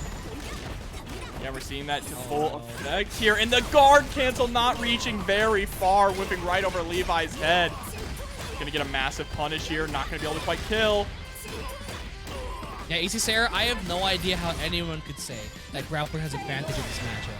That is absolutely full of copium. There's no way. As we saw, Levi getting that first match here against Mars. Yeah, kind of steamrolling it as well. Mars did not have room to really do much of anything there. Yeah, and like, you know, like I was saying earlier, like Striker just covers everything. If you notice, Mars doesn't have good like poke out options. So Levi could just wait there, and you know, the guard cancel is also very stubby. So you have to make sure that, you know, you can only really go for guard cancel against the Tatsu, because that's guaranteed by them. Yeah, and there's the dash punch punish. Gonna go all the way coast to coast. Shane McMahon here, OTG, keeps the pressure on with the dive kick. 1-inch punch. Your guard gauge is starting to get cranked, and there's the whip punish with the slide yet again. The 5B did not reach. So unfortunate here for Mars. Trying to bait something out, and now big chance to get something started here, but the 2B punish, you can't throw the shoulder tackles out like that. Striker can just wait and go for the 2B, or even just go for a dive kick punish. Yeah, not going to quite be death here. Levi did run out of meter, but throws out the DP the moment they get one back. That's like a fairly steep hill to climb, but, you know, we are doing 3 out of 5 for this top 8, so we'll see if Mars has, you know, a bit of time to maybe adapt, figure out a game plan. An old timer coming through with a $50 direct contribution to the match arena. Thank you so much for the support. We are sitting at $550.70 in the match arena. Thank you all so much. And you're seeing that Levi backing up, right? They're not overextending on their pressure. They'll end their block string and then back up to try and force Mars to whiff something. Yeah. Oh my gosh. I love going for conversion to just get better of the situation. All right, chance for Mars to get something started and go for the command grab ender, and you get the safe jump off of it. Oh, this should be it. Gets the DP punish, and this should be the first round here for Mars. We need a lot more rounds like that, but it's so tough when Striker just keeps the pressure on. Yeah, but it's shown that Mars just needs to make a couple correct guesses and they can run away with the entire round, right? It's just getting the opportunity to make those guesses. Yeah, but Levi's been playing so clean. I think the situation won't come often. All right, guard cancel out. Goes for the full charge. Is able to force the block there and go into conversion to keep himself safe. But just like that, pushed right back into the corner. Oh, nice! Gets caught trying to jump. All right, doesn't get the ender quite here, but there DP from Levi. Gonna keep the pressure on. Backs right back up, catches the roll. Oh, Mars really wanted to get out of the corner, but now Levi gonna put him on a one guess situation here. Oh my god! The 1-inch punch with the crumple. Levi going up 2-0 right here now in top 8. Winner side just needs one more. So you want to know what I said earlier about how Mars needs to guard cancel on 5M or jump Tatsu? Yes. They canceled the first hit of the 5M into the 1-inch punch, and then there was no more block stun, so they conversioned and got counter hit for it. I mean, that is some of the big brain callouts that you see when we get to really high level play in this game, right? It's very minor micro adjustments just are able to bait out things like that and get massive punishes.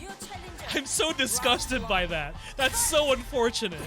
I mean, let's be honest. Levi's been playing pretty diabolically tonight. Yeah. Mars trying to get something started, but it's so tough when Levi can just back up and 2B whiff punish.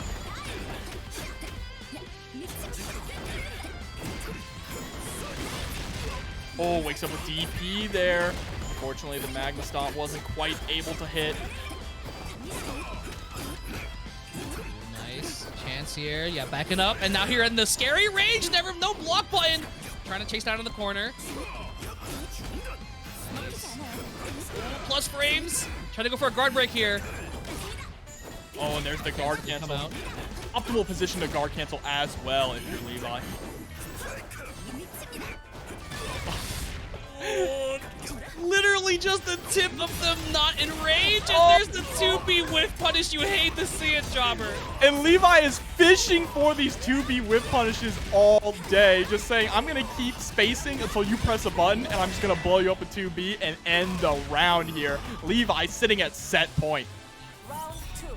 Yeah, the thing is, I feel like Striker's walk distance, like the speed of the walk, is faster than Grappler's run.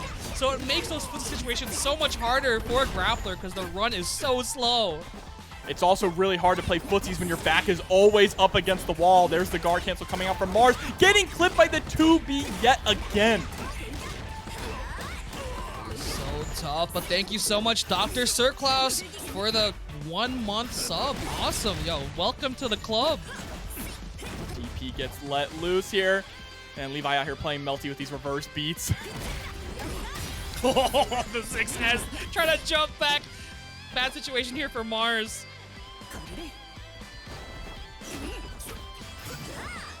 Oh, bad DP though from Levi. No. This is Mars's chance. No, they dropped the pickup. Really tragic here. That could have been their chance to win the round. Yeah, the 5B wasn't counter hit, so they couldn't get the charged launch kick. Oh, and the guard canceled. Good lord, baited out. Levi gonna take this 3-0 over Mars. Oh my god, Striker is too good. Levi is too good. Able to really just snipe out the dragon, to stop the dragon pressure from really being too oppressive here. So it's gonna be interesting to see how Lupro plays around that. Oh, that's one way. You are gonna see exactly what you asked for. Just rolling right under that 5M, but not gonna deal with this setup in this corner now. Astra set up. Going for the spin to win. Lupro able to catch Cow, pressing lots of damage here in the corner, going for the safe jump. Multiple overheads, but Cow able to block through all of it. There we go, the Cow classic, putting out the gun hawk and rolling through to make sure they don't stay in the corner for too long.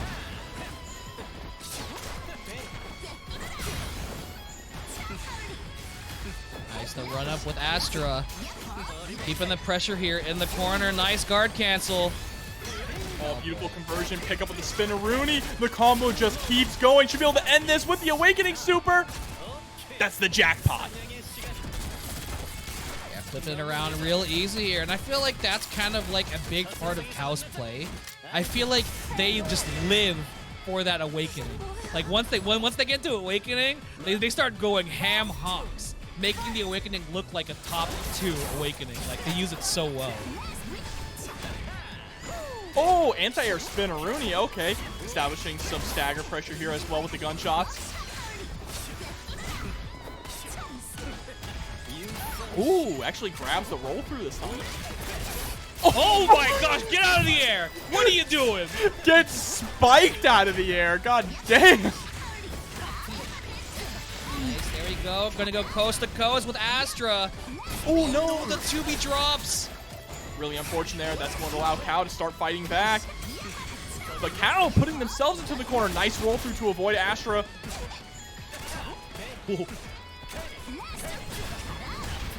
Ooh, actually gets hit by the fireball, but too far away to actually get a pickup. Astra pressure is on. Tries to go for the fake out fly, but Cow letting the guard cancel rip.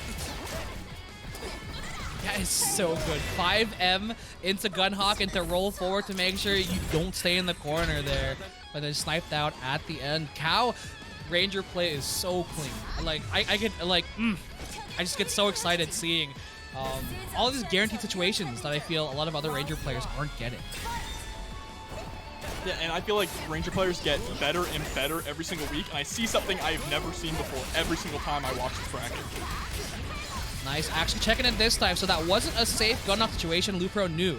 They just rolled forward, got the punish. Oh, able to get a nice confirm here as well. Going to set up Astra, get the spin to win combo here.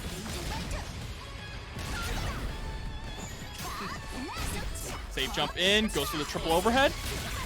Oh my gosh! Fading out the called it out with the 4S. Oh, it doesn't have the meter. Hold on, is he dead? Oh my god! Wow, okay, Lupro, I see you. Yeah, that's one thing that people don't talk about enough. Like, Dragon Knight as a character has guard break strings or combo extensions, like, even from like 100 MP. Like, they have crazy conversions. It's just a matter of making sure you're cognizant of all the options you have. Right now, Cow is limiting these options from Lupro, able to catch them, trying to escape from the corner, was about to get guard broken. Doesn't go for the air MS. But Lupro with the conversion spends all of their health here, and they're going to pay for that. Yeah, so unfortunate. Might have wanted to go for the guard cancel. Really tragic situation there for Lupro, and Cow is trying to establish this 2-0 lead, playing way more of a zoning game now. Oh, Astra saying, nah, you're not allowed to DP here. Keeping the pressure on. Oh my gosh. Gets staggered by the 4S. Maybe try to jump. It's going to be a lot of damage here as well. Oh boy. Gonna put Cow into Awakening. That means if Cow is able to get any hits, it's going to put a debuff here on Lupro, and there it is. Ooh, nice. Look at the fireball to avoid the Gunhawk. Because you don't want to take too much guard damage because, oh boy, it begins. Oh, I love that. Utilizing the block frames. Oh, hold on. Nice! What I love the fly to stay over the Awakening. What just happened? It looked like jump, fly, unfly low. Lupro's kind of nasty with it. That was disgusting. Lupro a little especially with the Astra top. doing flips and stuff, you know, like, you don't know what's happening. Yeah, Astra's effects definitely, like, cover Dragon Knight's mix-up. That is a very good aspect of her that I feel like people don't really talk about. There's the roll. Now pushing themselves back. Great roll through there from Lupro, able to get a full punish. Unfortunately, drops the pickup. Nice pickup from Cow. And push in. Oh, doesn't get the rest of the combo. Doesn't go for the air raid, but never mind. Ghostblade again. Big counter hit in the string. Can you get the grenade Oki? No, doesn't go for. Actually, no, here we go. Off the Scud Genocide. Nice DP. Lucky here for Cow, actually. After recovering from the DP, Lupro had to block because the grenade was going to explode, so they weren't able to escape from the corner. Nice DP, Lupro on a pixel. Nice conversion. Pick it up. There we go. Lupro has full mana here to work with. Oh, unfortunately. Oh my god, the fly overhead. Instant fly overhead. Not gonna be able to pick. Oh no. It's gonna kill? No. It'll be real close. I say magic. It'll be real close. All right, chat room. Not quite. Magic pixel left for Cow. Still in this, rolls out of the corner. Oh, this is it. Rip. RIP. Goodbye, your guard cancel. That was checkmate. That was checkmate if I have ever seen it. And Cow just needs one more to go up 2-1 here over Lupro. Yep, and just keep in mind, chat, that whole thing was on guard cancelable because they were out of range for it. All right, able to pick up with a slide straight into the Gunhawk. Cow is piling on the damage here on Lupro. Oh my god, letting all the 5 MS rip. Oh. Throws out again because why not? Able to block the DP, gonna get the punish there. Cow solidifying their lead here at 2-1. Just needs one more game to eliminate Lupro from the tournament. It's looking real tough. Lupro is getting amazing sequences, but I feel like Cow plays so insane from behind.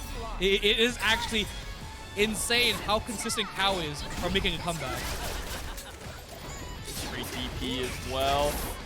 Establishing some pressure with that 2A. And you're seeing them throw out a lot of 5A at far range as well, because that's pretty much Ranger's only real anti-air option, right? They're trying to stuff the jump-ins from Lupro, stop them from getting up into the air to throw that air fireball. Yeah, and especially, like you said, against characters that want to jump, that want to be at that height, it is perfect there. And gonna pick it up again after this grab. Look at this damage here in the corner. Grenade Oki throw again. Gonna pick up. Should be enough here with the 5M. Oh, the dropout! No! They could have gone for a punish, but who knew that was gonna drop there? That's all right, though. The JB, though, is going to be able to close that out and put Cow here at set point now. Oh, the gun jumps on top of the gun hop, but luckily not too much off of it. Oh, roll through into DP, gonna push Lupro into the corner. Spin-a-Rooney delays the up kick there to get the counter hit. Again, the nice DP does hit this time. No, but the grenade's still there. Gun hop situation.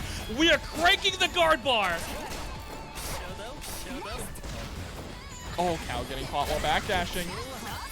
Shoots Astra, but the fly forward, Lupro able to pick it up, putting Cow all the way into the corner. Has a lot of meter to work with here, too.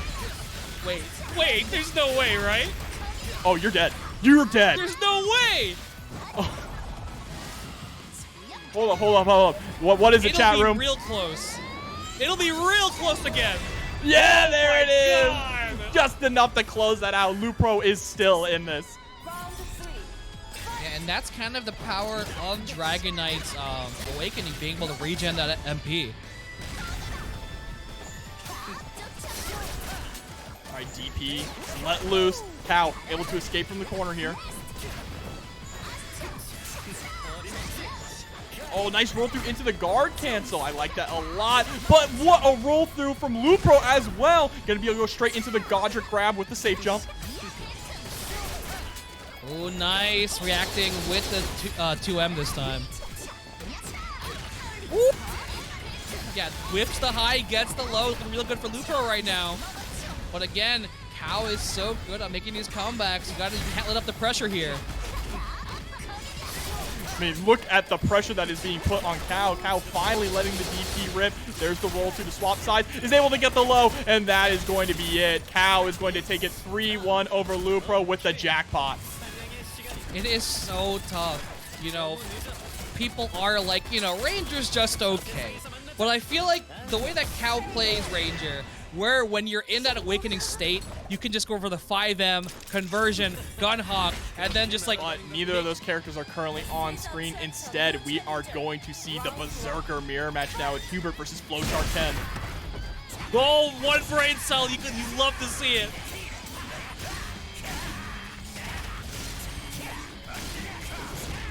Oh, Gore Cross, HUEBERT running right into it. Nice swings on him. Gonna go into the loop here off the Blood Orb.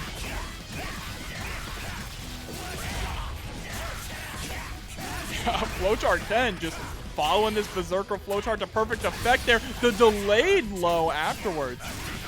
Nice, gets the grab, and there we go. Flowchart again.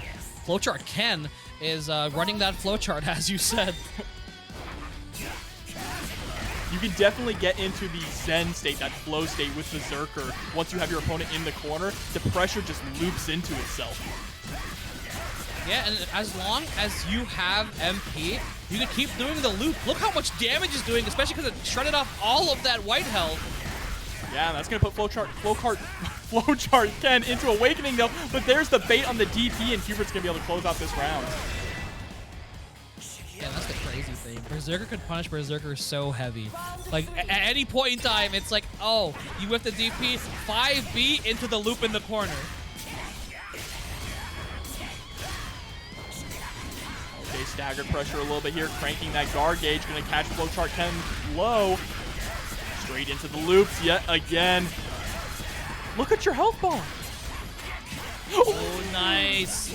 Gets the double overhead and keep it going here in the corner. Gonna go right back into the switch if they choose to go for it. There we go. They can actually push themselves into Awakening here. You might see it. That is a dead character. Yeah, puts themselves into Awakening straight into the super. This matchup is so incredibly silly. And here we go, tied up 1-1 in rounds. Oh no, excuse me, HUEBERT going up 1-0. Yeah, HUEBERT. That went so quick. Right? Well, because, you know, on top of the fact they're getting these high damage combos, you know, they're both, like, shredding out their health every time they go into Frenzy. Yeah, Berserker versus Berserker might be the fastest matchup in the entire game. Because even when you're winning, you're dying. You're losing, right?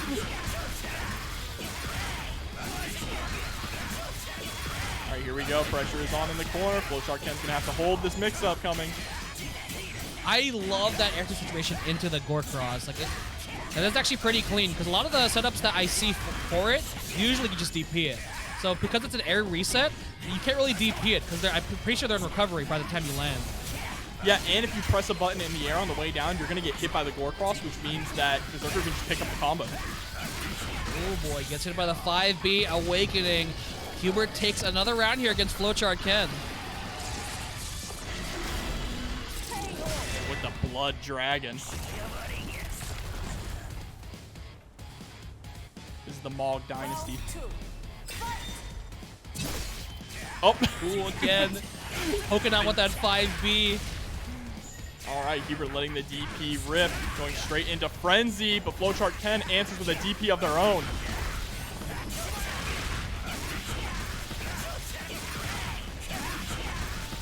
Again, HUEBERT's drawing blood again. Next hit will do it here. Nice guard cancel. Oh, he gives him the suck. Gonna be able to close this out as well. Straight into the super, keeping it short and sweet. The crazy thing is I think HUEBERT also went for the Vortex, but was just later, so they got bodied. This is such a funny mirror match. Like, honestly. I love it. Yeah, it kind of feels like the equivalent of just two kindergartners like, you know, fighting.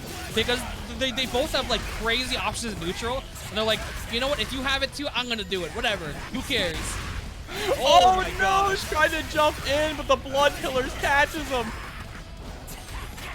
Oh, nice! Overhead. Straight into the conversion, but drops the DP. There's the roll through, but gets caught. And Flowchart Ken tying this up now 1-1. Man, they really wanted to see if they could get the combo on the other side. Because I think they could have gone straight for the punish, but it would have been mid-screen. If they got the corner, they could have gone to the loop and gone for the kill. So, you know, it was a good estimation, but unfortunately they were able to get the grab after that. Oh, goes for the command grab there, able to build back a little bit of life. And with the dive kick as well. Look at the damage on HUEBERT's side.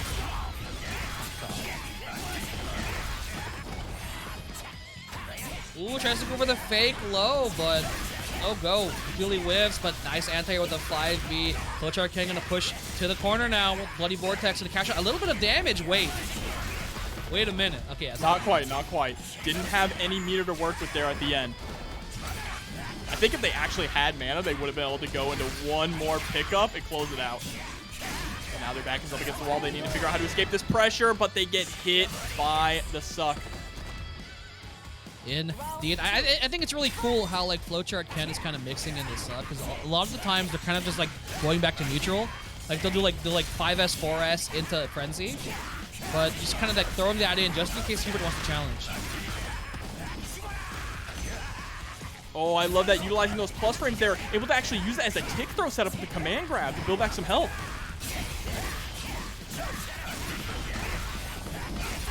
OTG should be able to kill. They are just back and forth here. It honestly feels like whoever gets the first hit and puts someone in the corner, they win that round.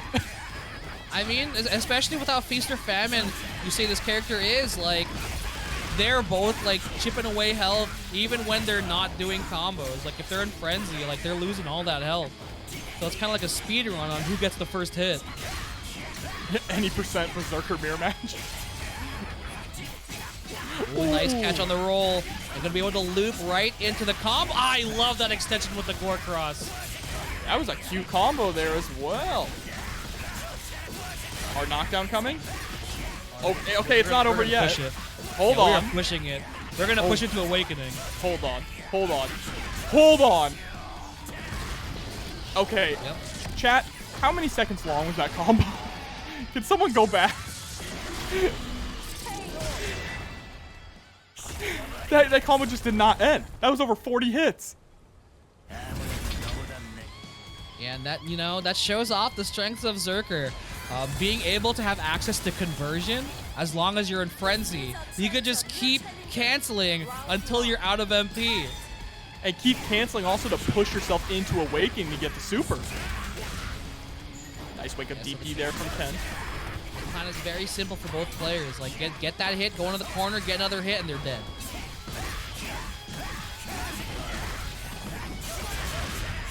HUEBERT's gonna get pushed all the way to the corner here now. Has to hold the pressure. Gets clipped by the dive kick, but Ken wasn't ready for it to hit. Ooh, tries to get over. Nice, the 5S. No! Doesn't get the OTG, but the DP rocks. Did not want to hold any more pressure, and Flowchart Ken getting the first round. Again, this is just so back and forth. Beautiful whip punish there from HUEBERT. Should be able to carry Ken all the way to the wall. And they really push it so far in these combos as well, right? They don't care about getting a hard knockdown. They're content with allowing Ken to tech in the air. Ooh, nice bites on the Ghost Slash. There could be a lot of damage. No, that's dead. Oh, yeah. And they can go into Vortex here. Oh, doesn't even need it.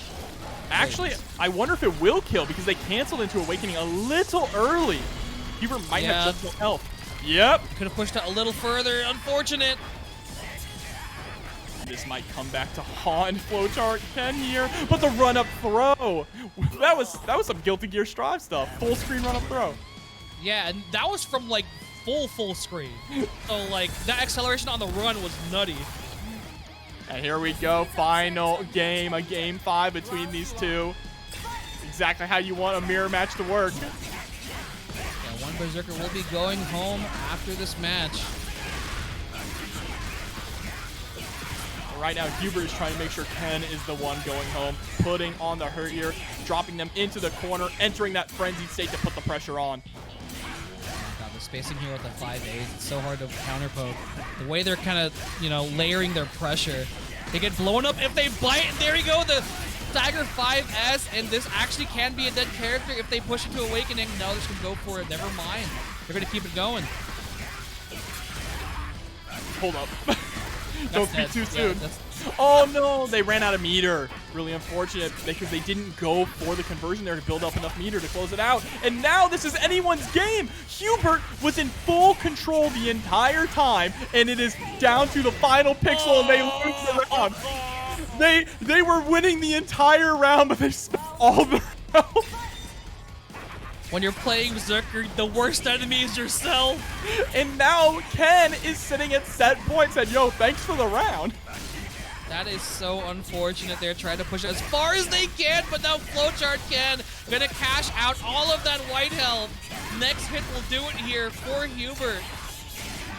So it makes a bait. That's it. Oh, and there we go. Flowchart Ken gonna be able to take it 3-2 over HUEBERT in advance forward and top 8 loser's side. Great.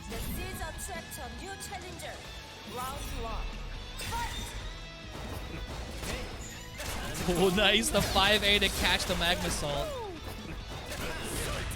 All right, and Cow's already trying to play a little bit more of a zoning game here, wants to keep Mars out.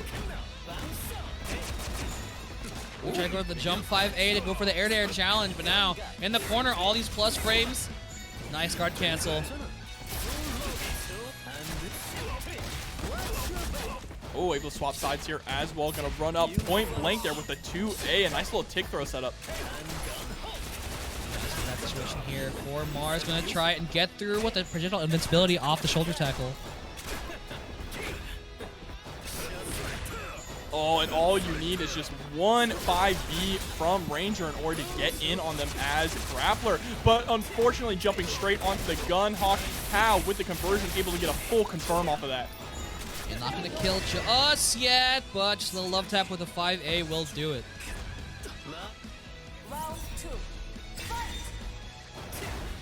All right, immediately starting up the slide. That is a risky round start. Mars was waiting for the up kick, allowing Cow to get the throw there. Oh, okay. Yeah, Cow's definitely kind of locked into the matchup now, but big chance for Mars gonna get so much damage off of this. Yeah, it's over half your health already gone. Gets caught jumping there with the dash. What a trade there in Mars's favor. Putting Cow all the way into the corner, but also pushing them into Awakening. That gets the baits up the guard cancel there. Now it's all for Cow. Cow has Mars on the corner, gonna push up with that charge. I love the patience. Nice DP on the jump in. Uh-oh.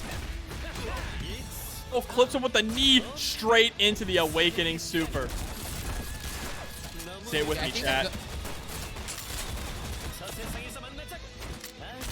Jackpot. Yeah, very strong start there from Cow. Mars, I think Mars played it fairly well, but Cow was being way more careful now. Like, just sitting there and waiting, make sure you don't get baited into doing anything you didn't want to do. Yeah, absolutely. And here we go, jumping straight into game number 2 as well. Cow already looking substantially better than the last time these two met in bracket. Oh boy, we are mixing in the command grabs. The 5B does catch the jump, but not able to get anything off of it. Picks up with the slide straight into the Spinneroonie. Fortunately, the grenade wasn't able to combo. Still gets the setup though. That's gonna lock down Mars in the corner. Uh-oh, guard break is imminent. Oh, Yep, has to take these hits. You don't have the guard cancel yet. You have one more chance. No, let's bait it out. I swear, DNF is the only game I've ever played where take the hit is actually real advice. Yeah, that was tough. Like, that was just kind of checkpoint situation, or a checkmate.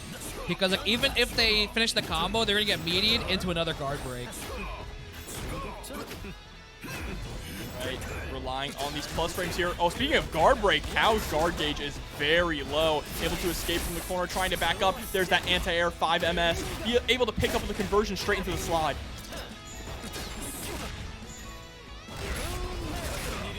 Oh, nice. Yeah, getting the 6M this time. And that is an option if they kind of throw it into a block string. But usually I see Mars kind of throw it out in a way where it's hard to punish it. And There's a beautiful whiff punish as well. And a huge shout out to HUEBERT TV coming through with the raid. Thank you so much.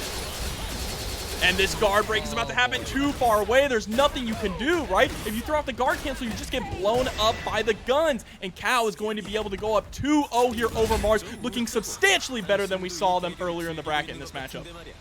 Yeah, this is real tough now for Mars. Cal's kind of batting down the hatches, like not letting any shenanigans come through. And yo, shout outs to Ringe in the chat. I see you. Coming through to TNS. Thank you so much for joining in. Here we go, going into the possible final game here. You were right, Cal definitely was able to take the lessons that they learned from losing to Mars, and they are adapting very well now in this run back. Oh, yeah, the patience is really paying off here for Cal.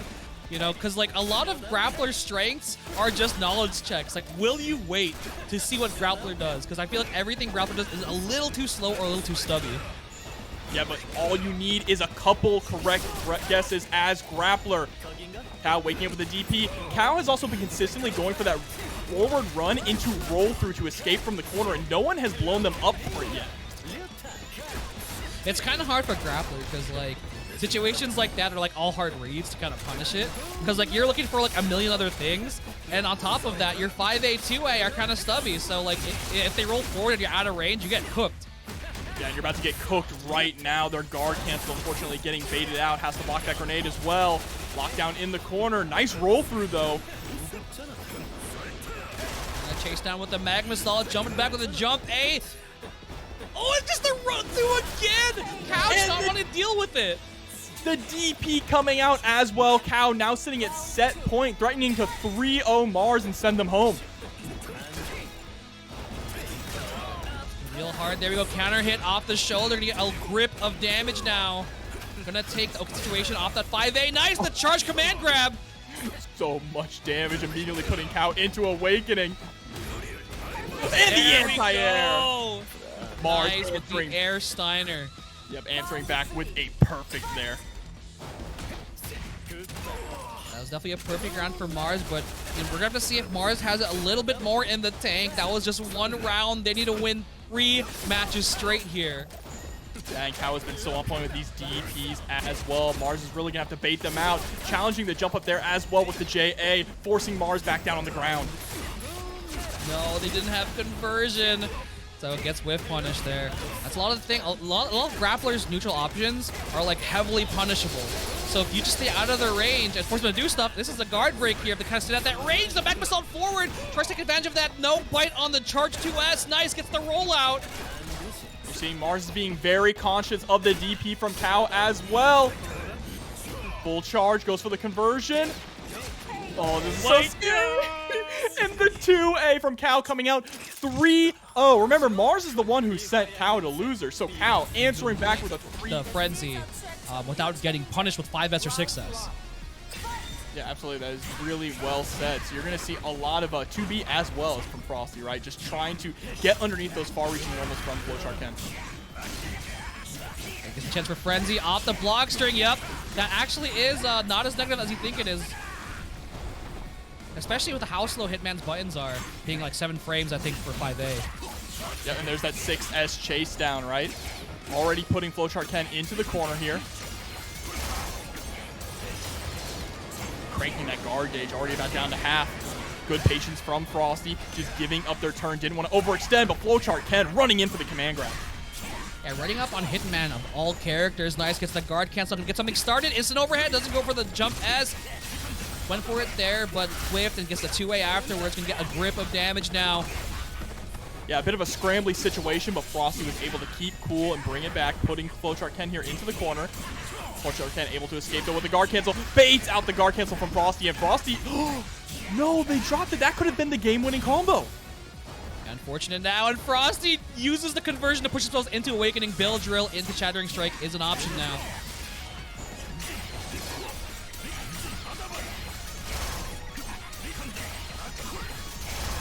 Lockdown in the corner, cranking that guard gauge. Flowchart Ken finding their chance to press, but unfortunately getting clipped by that 2B.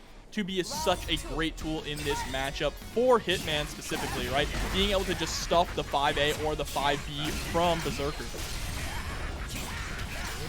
Nice, the pressure's on here in the corner. Flowchart Ken dumping all of that mana to get something started here. Oh, nice! Gets the catch on the roll. Gonna get the cash out there. Yeah, I was like, please use that mana skill to get all that white health off.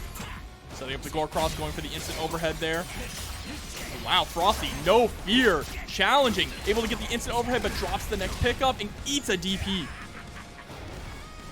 Frenzy's out. Frosty, be very careful. DP, Shatter Strike, yeah, a little bit too far. Oh, what a trade.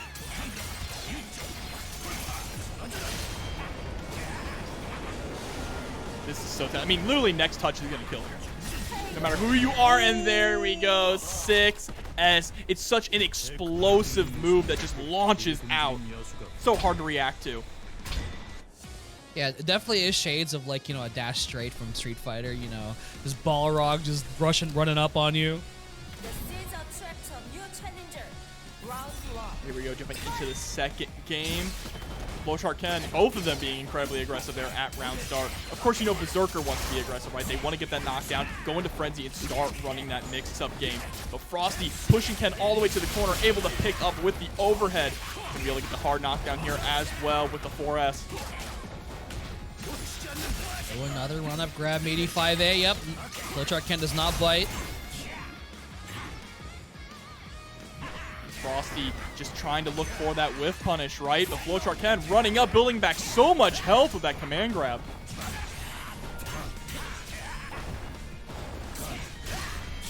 A little scary here for Frosty because I feel like if Flowchart Ken gets a clean hit, that might actually be death. No, a little bit too far. Oh, or tries to go for a throw bait, and it's gonna work out there. Frosty taking the round.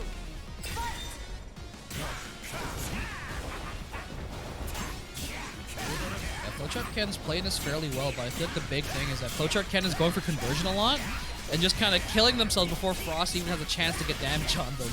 I mean, that's the Berserker lifestyle, right? Live fast, die hard here. Speaking of dying hard, Frosty is taking a grip of damage on this combo. Setting up the gore cross as well, goes for the low mix-up, straight into command grab. I really like Flowchart Ken's usage of the command grab, right? You don't see it very often from Berserker players. And the guard break as well? Frosty didn't even attempt to guard cancel there. Yeah, honestly, I was kind of like, is he going to guard cancel? It definitely adds up faster than you expect, especially for a Berserker. You're kind of just sitting there blocking as they keep conversioning to keep their block string going. And you're like, oh, wait, I should probably guard cancel here. But you can't because they also have conversion. So it's a very touchy situation. Here we go, over half your health gone. The combo just keeps going as well. Goes for a big jump in there. Gonna work out. Frosty's gonna be able to fight their way out of the corner. Gets the overhead, but drops it. And that's going to be a dead Hitman. No, they're not in the corner, so they can't go for the loops to push themselves in, and that's so unfortunate. Shattering Strike into Awakening. Ooh, and that's going to be going up 2-0 here for Frosty. Putting themselves at a substantial lead now. Flowchart Ken has a very tall mountain to climb to bring this back. And that's one of the downsides of Berserker, where Berserker has incredible offense and some of like the best pressure in the entire game. The problem is you're killing yourself while doing it, right? So you can put in so much work, and then at the last second, they just kill you in one combo because you've bled yourself dry. Yeah, it really is a bit of a balancing act, I feel. But I guess that's kind of the return, right? Because you're always going to be able to use conversion, so that's what you have to... It's by design, for sure. Yeah. It's definitely intentional.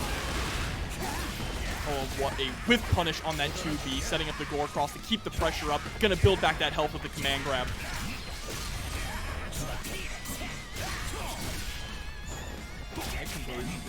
Guard cancel to escape from the corner. Gonna be able to actually confirm off the instant overhead here with the conversion and get the hard knockdown.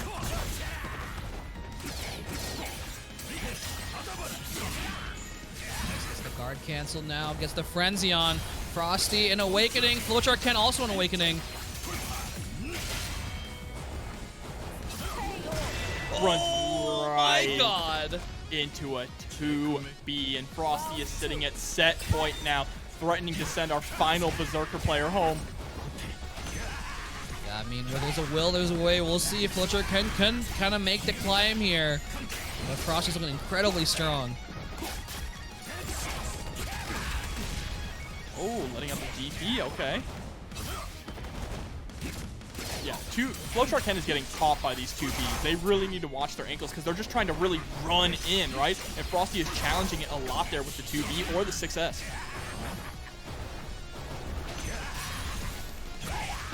Alright, gets the command grab. But still, this situation we've seen many times before. Flowchart Ken has to be very careful about not bleeding themselves dry.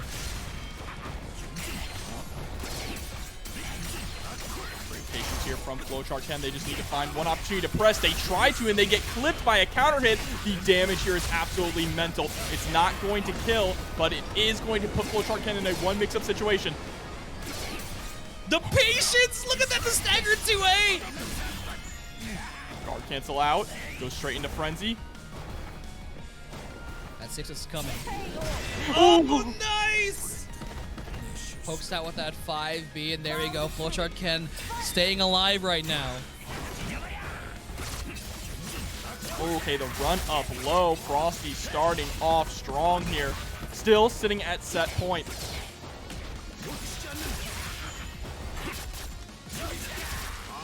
And overhead, able to actually pick it up here. Gonna go straight into a hard knockdown.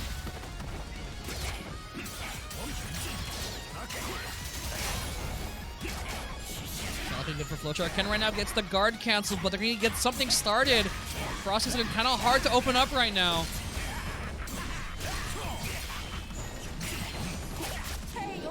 Ooh, and the instant overhead there is going to be able to close it out. Frosty taking it 3-0 there over Flowchart Ken in the loser's quarters. It's possible. Yeah, Inquisitor can't go willy-nilly with these, you know, going for the Essence or going for the Molotov because Stricker can just kind of dive kick over it. Yeah, but the Essence is set up now. Combo into some fire special, so that adds a little bit of that damage over time effect, right? Just extra damage on top of the special move. Instant overhead as well with the JM. There we go. Starting off very strong here, and I feel like, you know, Anton's already feeling pretty well. Nice gets the jump ass whip push on the 2B, but no pickup afterwards. But, oh, it is striker time here in the corner. And there's the guard cancel to escape, and what a whip punish as well with the 5B. Round 2. All right, setting out the fire. Well, one thing that setting out that fire is pretty good for is it is going to stop that dash punch, right? The dash punch from Striker, which a lot of Strikers like to use as a way to get in, very similar to the 6S from Hitman. It's also going to stop that 2B, which we've seen Levi going for a lot in neutral. Yeah, I wonder if we're going to see maybe like a call out with like jump Tatsu. Like maybe if the fire doesn't get above, they kind of like stall out with the jump Tatsu and they crank for crazy conversion, but nice DP reaction from Anton. Oh my god, throws out their own conversion to threaten the mix-up. It just goes for the run-up throw.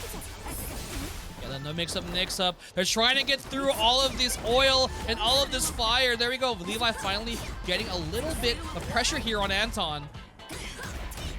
Oh, able to finally catch them low. A lot of white health on deck. Already half your health gone from that. Guard cancel out. Anton just needs one more touch. You see them playing so patiently. They try to go for the instant hover, but Levi reacted with the DP. Gary, no, the whiff! Nice, gets the dive kick, and there we go. Levi gonna get the round. Yeah, that's so unfortunate, even though, you know, the Inquisitor can put out those normals, can put out those fires. The dive kick covers an amazing angle.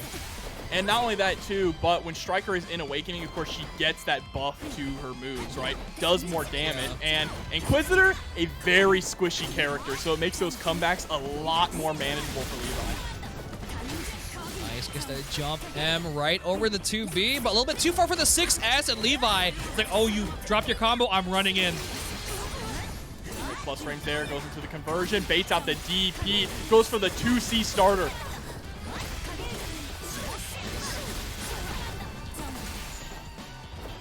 OTGs with the Essence. Nice, the trade with the DP rolls 40 out of the corner. I like that decision a lot there from Levi. Instead of trying to brawl with your back up against the wall, just escape and reset neutral. that 4S, a little scary. Could have maybe mashed one for a DP. Oh, the DP through the DP. Oh, you're about to get guard broken here, but the reversal coming out gets blocked but not punished. Guard break is gonna do it there. Levi is gonna go up game 1. Yeah, the way they structured that block string was really smart. Because, like, they already dissuaded Anton from, like, guard canceling or DPing because, you know, they already got punished for trying that. So Anton really tried to hold out as long as possible to try and maybe mix up Levi, but Levi is just threatening that DP at any point during the block string.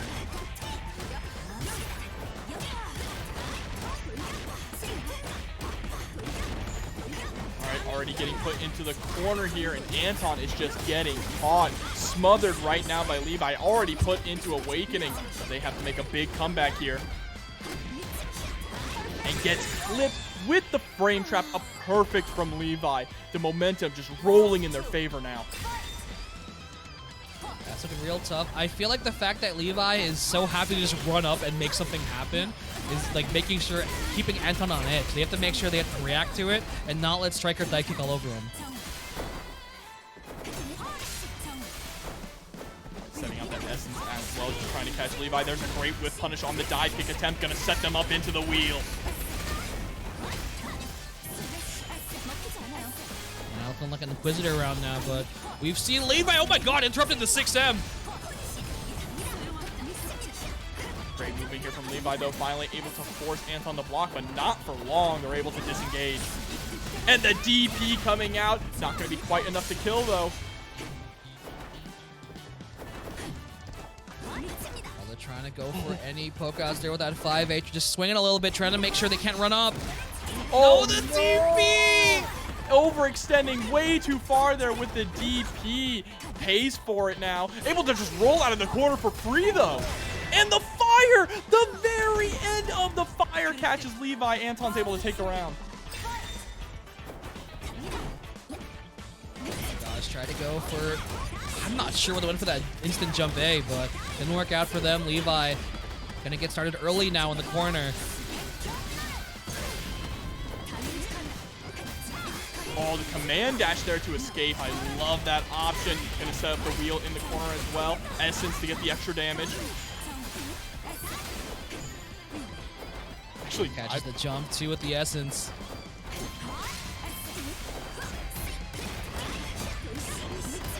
Yeah, Anton's getting clipped by these lows from Levi. Levi's really been clipping people in the ankles all night with that 2A and 2B.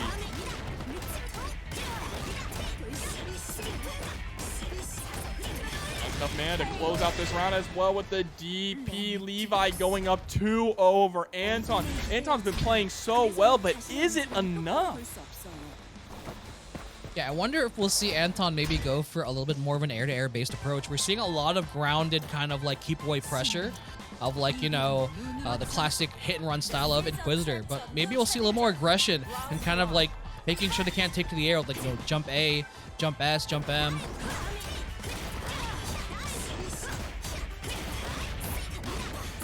Already, I mean, shade the last game. Anton immediately be getting put into the corner here, excuse me, at round start. And the dive kick. It's not looking good here, Yasian. Yeah, just keeping the pressure here in the corner. Levi incredibly clean. The patience, the 2B. Anton tried to walk up and take that space back. But there we go. Levi gonna get it perfect here. And now we're on set point. I think it's arguable that Striker's 2B, to be specific, is kind of the MVP so far of tonight. There's a nice pickup though from Anton, going to be able to get the ground bounce. Sets up the Essence and goes for the overhead.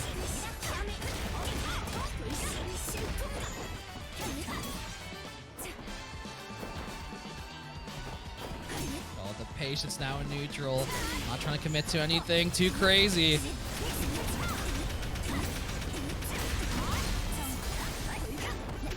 Oh, I love the shoulder charge straight into the conversion dive kick there. It's such a good movement option for Striker. Yeah, on top of just being like a gap closer, it's projectile invincible. So yeah, covered a lot of options there potentially. Nice, the 2B again. 2B really is the button here of this match right now. Oh, no. Gets the empty low. And should be able to cash out enough damage here with the 5M pickup into another DP. Oh, it's not enough! And the back throw, though, Anton's still alive. Setting up the essence and then the fire. That 6M could have been it, but they canceled too early with the conversion. Oh. So scary. Any hit will do it. The 2A, it's time. They're blocking. Wait. I'm holding my breath. Oh, but the 2B! The 2B! Literally doing Levi's taxes. Very good in this matchup, right? Can really keep Hitman away and punish a lot of Hitman's strongest options. Yeah, because like, we were talking about how Hitman kind of loses to zoners, right? So like, Ranger is one of the kind of like premier zoners because Launcher is kind of on the weaker side. That Ranger kind of fits that style of a zoner and a little bit of a rushdown character with the Gunhawk pressure. Definitely a very hybrid character, but right now Frosty doing a great job landing that instant overhead. Gonna be able to get the hard knockdown here as well. Nice patience. Oh, the overhead whiffs, but it's so hard to punish when they land. And now Cow playing the zoning game with that 5B. And the Gunhawk set it out again. That's it. Guard break. No, the roll through. Oh my god, Frosty able to stay alive by the skin of their teeth there and able to take the round as well with the Shatter Strike. I wonder what Cat went for there. It kind of looked like they were going for a Gunhawk in the middle of pressure. Or maybe it was a DP? I'm not sure. Speak of the devil, the DP comes out there. All right, guard cancel out. And the DP, nice. Even though they conversion, they still got punished. Great throw tech as well. Cow creating a little bit of space here, trying to play that zoning game, right? Able to catch the roll forward as well with the knee. Gonna get a nice pickup here into more grenade pressure. Too far with the hit stun. Dropped out, but still great situation for Cow. Frosty's gonna have to kind of work their way through it. That's a guard break. Oh my god. I think Cow was actually kind of surprised that guard broke as well. They got that 2B at the last second.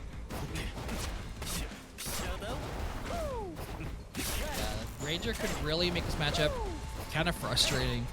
Because Hitman does have that approach, they have that narrow jump arc, and then they have the success to kind of get their way in. Oh my god, the air raid went completely over the DP and right into the Gunhawk pressure. Gonna have to worry about that guard break now. Will they guard cancel? They can't because they're nowhere near him. Unfortunately, losing the corner with this combo, but swap side straight into more grenade pressure. Catches Frosty running forward with that slide. Not able to close it out, but the 5B will do it. Perfect KO for Cow. Man. I hope you're enjoying this as much as we are, chat. Ranger's pretty sick. No, this is the most stylish character in this game. Easy. It is really cool how kind of like free flow Ranger pressure is. Because I feel like they've gotten real creative in how they kind of structure it to make sure people can't just guard cancel them or go for projectile invincible stuff through the Gunhawk.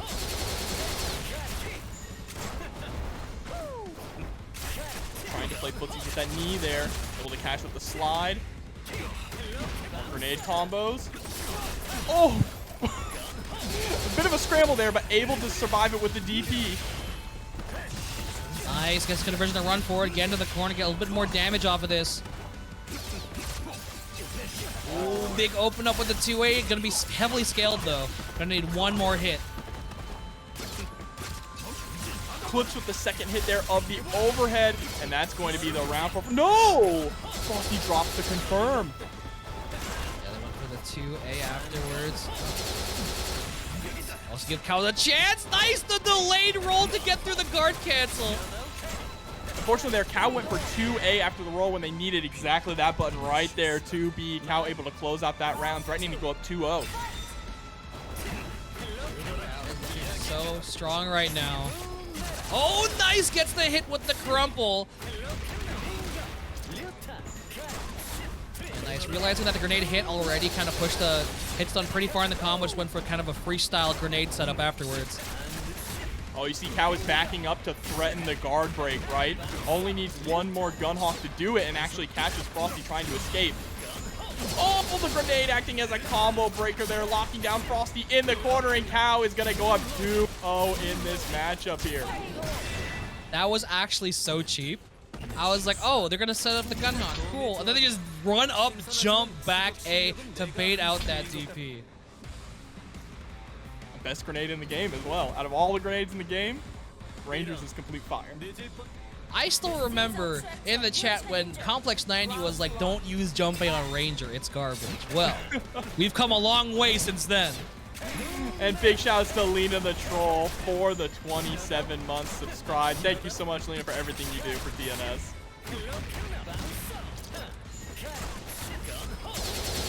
On Gunhawk as well. Oh, you're getting guard broken. Sorry. Yep, sorry. Even though they have 100 mana, you just took a little bit too much guard damage in the neutral and sets up that situation. Gonna pick up off the grenade. It is not looking good for Frosty here.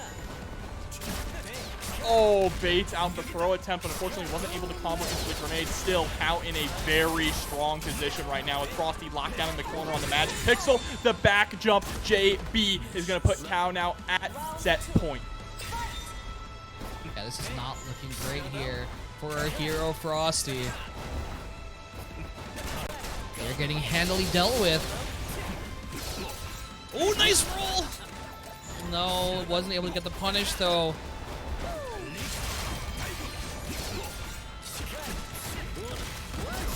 Cow challenging with that 2A. They're able to swap sides. Going to put Frosty right here into the corner with the grenade on top of them. Baits out the throw. Goes for the acid rain.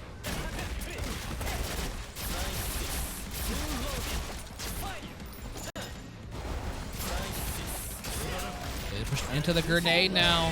Oh, it just gets sniped out with the 2B. Cow gonna take it 3-0 over Frosty. I'm gonna go meet Anton. That there is a shortage of, to be honest, is Inquisitor coming up against Ranger here in our losers finals. Anton and Cow. Recently catching that jump with the 5M, starting off fairly strong already. Gonna back off and just crank that guard gauge. Anton's gonna have to close the gap somehow, and the jump M is good. Gonna pick up a little bit of damage here in the corner and reset into the essence. Oh, actually decides to just go for the jump in. Okay. Gunhawk is immediately set up, allowing Cow to get a little bit of breathing room here. But what a catch on the roll forward from Anton. Gonna set up the wheel. Oh, we're wheeling and dealing now, Yasian. Just keeping the pressure on in the corner. Cow does have bar. There we go. The guard cancel coming out. Gunhawk, nice! The DP right through. Cow just wanted to roll through, but waking up DP of their own. Great patience here from Anton. I love Ranger's voice actor too. That watch your back. He jumps over the slide. Nice interrupt on the Gunhawk. Good stuff there. Yeah, that was not. Yeah, there's no way they could have made that guaranteed. They didn't have any bar. They didn't have any conversion. That was just great awareness there from Anton to know that that was an available option to them, right? There we go with the DP as well. And that DP is honestly so unique and very strong because it keeps the opponent up close to you so you can continue your pressure after landing it. Just the chase down with that 6S. Nice. I love the approach here from Anton. Getting the pickup here in the corner. Essence is set up as well.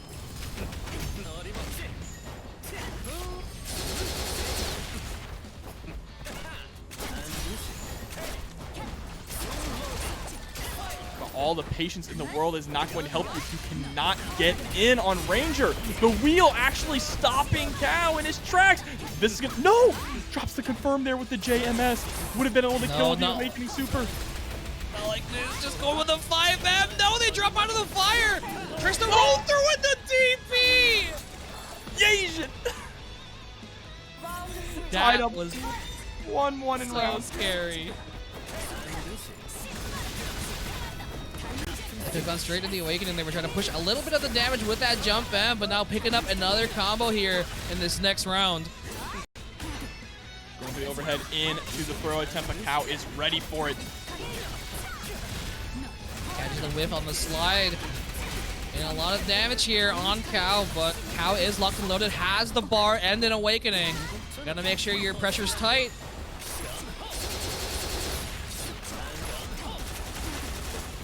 Nice, great tech. Oh, wow, the challenge there with the 2B. Not even allowing Anton to throw out the fire. Oh, no, gets the crumple. This is really good for Cow and really bad for Anton now. Set up in the corner, just eats the Gunhawk to the face, straight into the jackpot. Yeah, that was tough. I'm not sure what they went for there to get counter hit by the jump gun, but very unfortunate. Maybe they're expecting, I actually think it was a 5A mash to maybe beat Slide at the Gunhawk there. Because that's how they got the hit last time. So kind of mixing up the options on Slide. Cow's really kind of being very creative in the pressure to make sure that Anton can't keep getting the same punishes. Yeah, I wouldn't have been surprised if that was the option, but Cow has incredible adaptation skills here. Already down to underneath half of their guard gauge. Had to take the hit there or else they were going to get guard broken into massive damage. But they're taking massive damage already. Great DP. Look at all that gray health they're going to build back.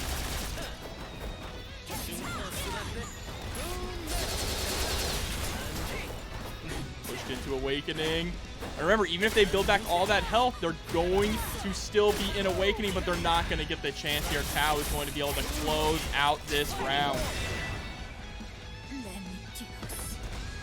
Already looking kind of tough here for Anton. I feel like once Cow kind of runs away with it is really hard for Inquisitor to make that comeback. They don't really have a lot of comeback potential. A lot of it is kind of like taking the lead and then kind of just sitting on it. Setting up the grenade, gonna be able to combo off it again. So much damage on deck, and you are locked down in the corner. Why does a character named Ranger get set play like this? You know, all you need is a grenade, and that's it. All you need is the grenade. But Anton is still trying to fight back here. There's the DP. Gonna leave Cow directly in front of them to keep the pressure on. What a conversion mix-up. Tosses Cow back into the corner. Anton sets up the wheel and is ready to deal. Good pressure up on the corner. Nice grab. Next hit will do it here. Ooh, they could have gone for an anti-air. Nice. Oh. Yep. Into the Gunhawk. That's so unfortunate. They tried to press. It is so hard. Especially when they conversion right off of that. There's so much block stun there. I'm curious what Anton is going for in that situation, because I don't think they got counter hit. Were they trying to maybe go for command dash to just get behind Cow and avoid the Gunhawk altogether? I think they tried to roll, but then you know when you're trying to roll and just walk into something. Yeah, true. But that's gonna put Cow now at 2-0. Nice catch with the 5B, putting out the Gunhawk. Now already Anton is in red health, but the jump M hits from behind, but conversion messes up the combo. Well, they had to go for conversion there anyway, I believe, or else they would have landed, right? It would have just knocked them behind and they would have gotten whip punish. But they're about to get guard broken if they're not careful. There's the DP punish. Not gonna be enough yet, but pushing them into the grenade. Oh! That's a bombo combo. That was brutal. And we are now at set point here for Cow, threatening to 3-0 Anton. Able to block the command dash forward into the launcher and get a punish on it as well. And I feel like, you know, once Cow gets into a groove, it's kind of like they're just dancing across the screen until they put you into Gunhawk, and then you just kind of cry a little bit. There it is, the Gunhawk! They tried the challenge! Yeah, Anton is consistently getting hit by Gunhawk. I really want to know what they're going for. If they're in chat after this, I really want to know. There's the roll forward to get through the Gunhawk this time. Oh, trying to use that conversion to combo the JB to finish it off. What a There's challenge! the interrupt, there we go! Into the Awakening. Into an Awakening. Please, I'm begging. Oh, there we go! Putting Cow straight on the grill. Medium rare.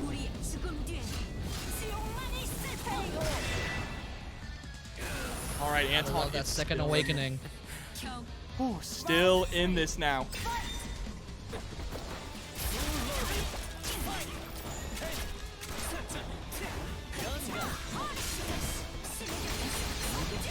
Good block on the overhead. Nice run-up throw as well from Tao. A nice jump pass, pushing them into the corner. Ooh, just the tip of that 5S, staggered a little bit there. Did the 2B get absorbed by the fire? That's what it looked like. I've never seen that interaction there. But there's a DP coming out from Cow. Run up throw again from way downtown. There's last chance here now for Anton. No, the breakdance will seal it here. And Cow is going to take that 3-0 over Anton the Inquisitor. They will go down here. And Cow will move on to the grand finals loser side to go meet Levi. He does have the option of 6M'ing bad Gunhawk callouts and, you know, in block string pressure. Unless Cow makes it like gapless, they could easily 6M and get a full combo. Okay, the slide beats dive kick. That's good to know.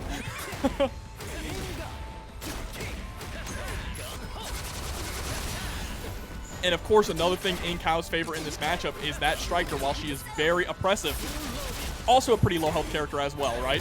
Cow does not need to win as many interactions as they would in other matchups. Already about to close out the very first round here. Oh, they tried to go for the 6M, but the 2A check. Good stuff from Cow. Just felt it in their bones.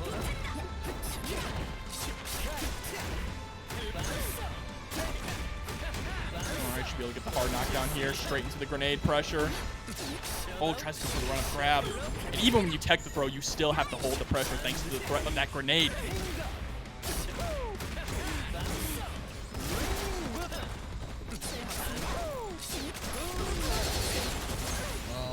Gunhawk, and then the guard cancel. You can't guard cancel the Gunhawk. There's just too many layers there to deal with. Oh, dive kicks out of the corner, but gets hit by the grenade. And the roll through. It looked like Levi actually went for the guard cancel too and got blown up. Yeah. They were like, oh, they're running up on me. I could guard cancel. Never mind. They rolled to the other side. Unfortunate.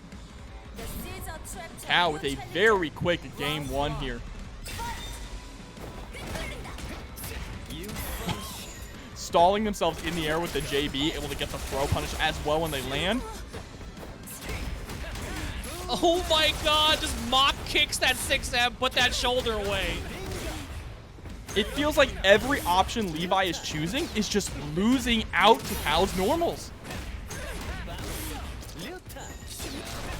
Cow is definitely playing so clean right now. Again, the perfect. How many perfects has Cow gotten today?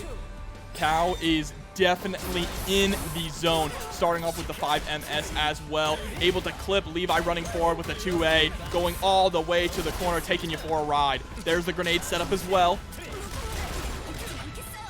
All right, getting the counter this time.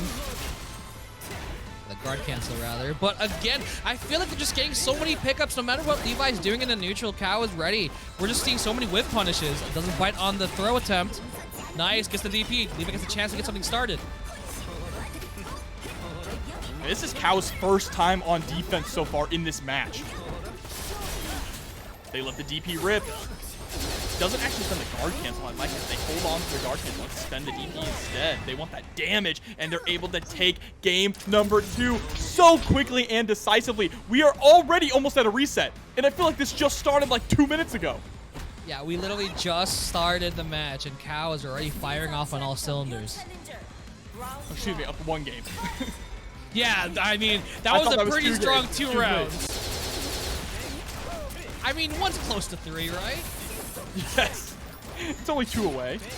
Yeah. Relatively, of course. Oh, baits out the DP there. This is going to be a massive punish.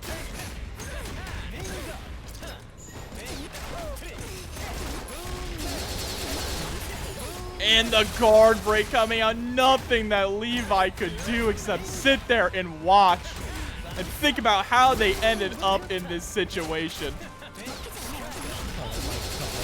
That was actually BM. He went for 2A and just dropped it. It's like, no, I'm just gonna keep chipping at you. Do something. That's And another perfect here on Cow.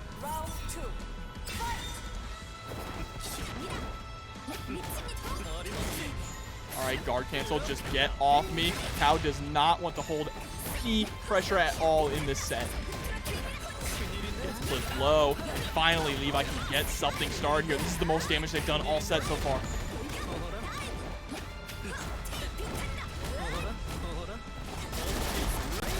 Oh, crazy. Just jumped, scud, genocide, but get picked up on the other side of that roll. And now Levi should be able to seal out the round here with some bar spent.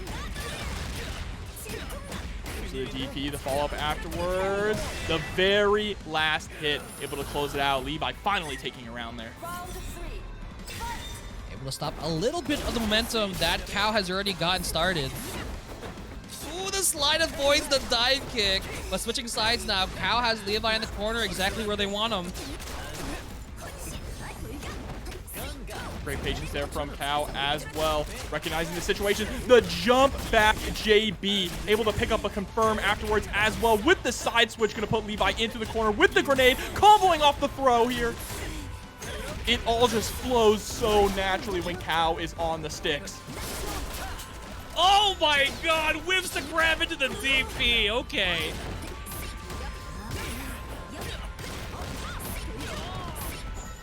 By getting something started here now. But yeah, has to end the block string early. You don't get those guaranteed strings anymore into guard break.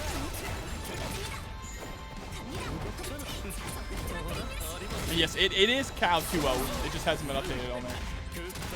Looking at the start.gg page. And there we go. I believe that's a reset. Yes. We're on reset already. Already. 3-0 reset here at TNS in Grand Finals.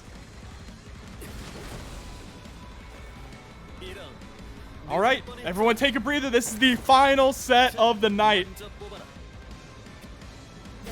Yeah, we'll see if Levi can make the adaptations here. Cow's already looks so strong being 3-0 in that first set. We've been seeing some glimpses of dealing with this pressure, but Cow seems to be adapting back just as fast. And that knee, the knee doing so much work, just really stuffing Levi's approaches there. Oh, unfortunately loses the corner there, has to roll through. Standing on the grenade. That is so smart from Cow, right? It prevents Levi from actually hitting them or establishing some pressure with the threat of getting blown up. But they're able to push in anyway, putting Cow now into the corner. Nice, check it out. After that, 6S ends the string.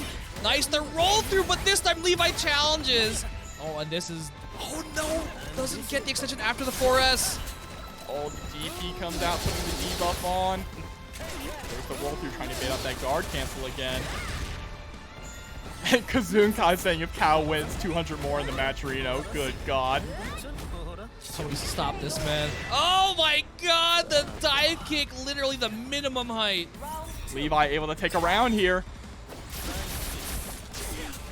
Cow starting off that 5MS at round start yet again. Catches with the spinneroonie. That's a really good option because it covers that jump dive kick. But I think it loses the 2B at that range. Oh my god, slide into conversion. This is gonna hurt here. It's gonna lead into a grenade setup. Oh, isn't able to get the 2A, unfortunately, there. But has Levi down to one more touch. 5MS, gonna trade. Oh, that's so cheap. Threw at the Gunhawk conversion 2A check on the roll forward. Cow seems to be prepared for everything, I feel. Oh my god! Run up 4S at round start, Cow. The disrespect.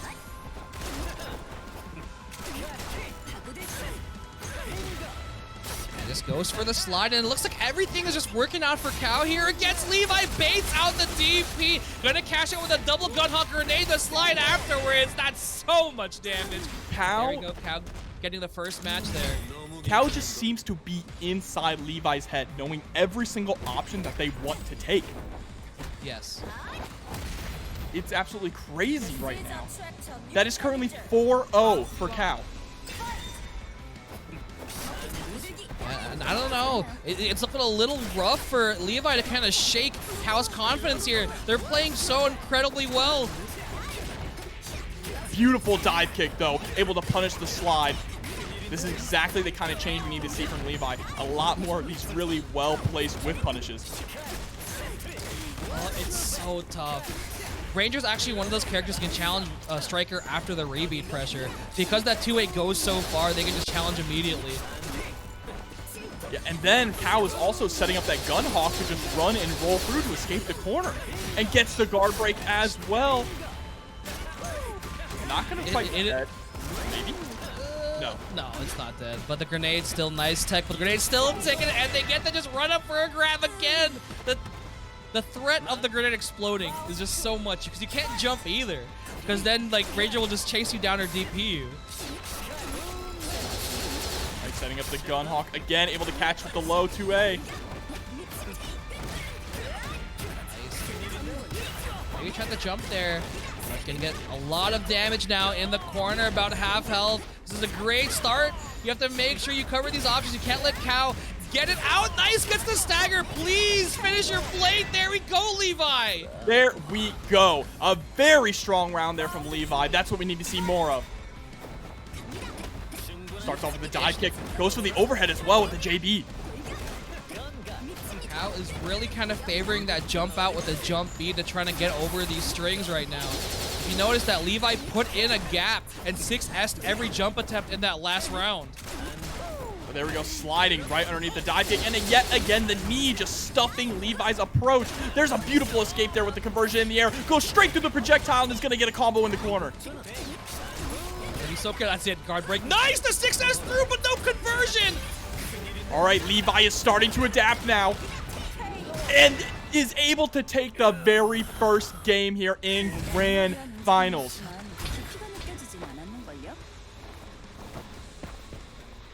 And now Levi's taking a little bit of a breather, too.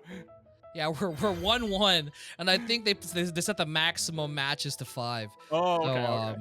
Yeah, so it's still 1-1. It is now a 1-2 on the game side.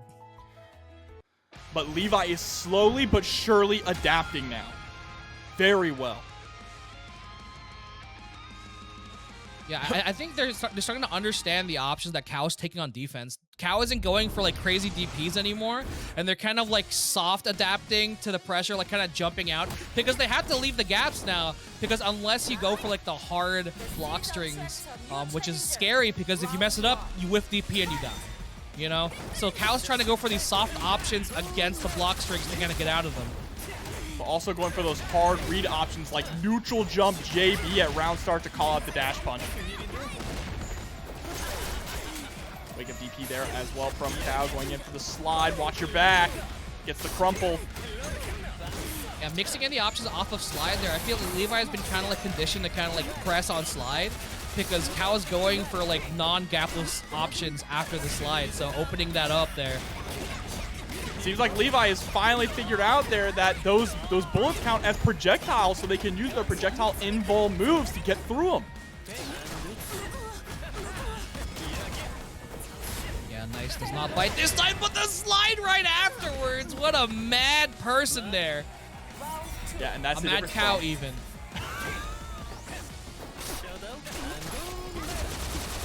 I'm sorry.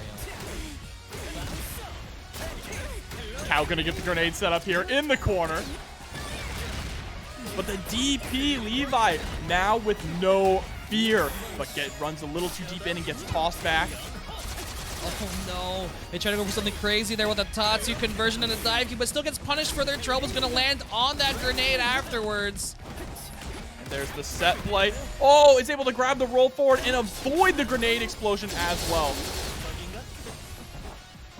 Oh no, they just raw conversion. They might have tried to guard cancel, but luckily didn't come out. Yeah, be careful now though. And there it is, the guard break. Yep, that was checkmate. Absolute checkmate situation. Levi tried to go for the guard cancel again, but you cannot guard cancel while you are blocking the gun hawk. You will get hit. And now Cow is sitting at 2-1 here in the reset. Yeah, Levi's been making a lot of micro adjustments, but, you know, I feel like it's been like a cat and mouse race here. And Cow has just been coming out on top.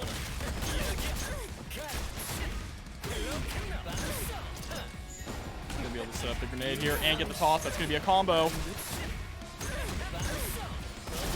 Even more pressure set up.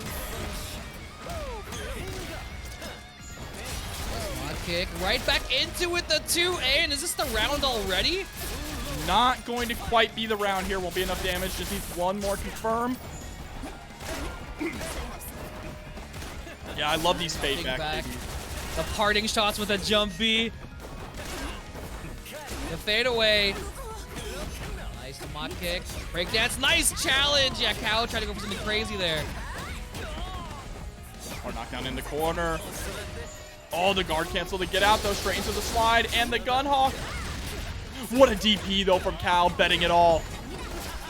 And the wake-up DP. Excuse me, that was a DP before from Levi, but then the wake-up DP from Cal, putting them at tournament point now, Yasian. Yeah, that's so tough, because usually that setup baits out DP, so they might have had a little bit too high of a dive kick there, but there we go, Levi starting off real strong in this round. Gonna try and bait out that DP, goes for the safe jump, no go on the pressure, and again, every time Levi has gone for the rebeat in the pressure, Cow is ready with that 2A. Oh, what a challenge there, a punish from Levi, doing a ton of damage as well. This is gonna carry all the way to the other corner.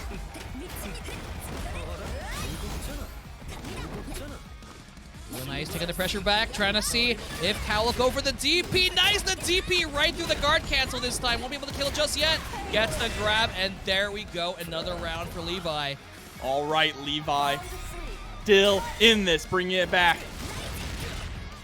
Immediate run up DP at round start. Starting to feel a little more confident in themselves.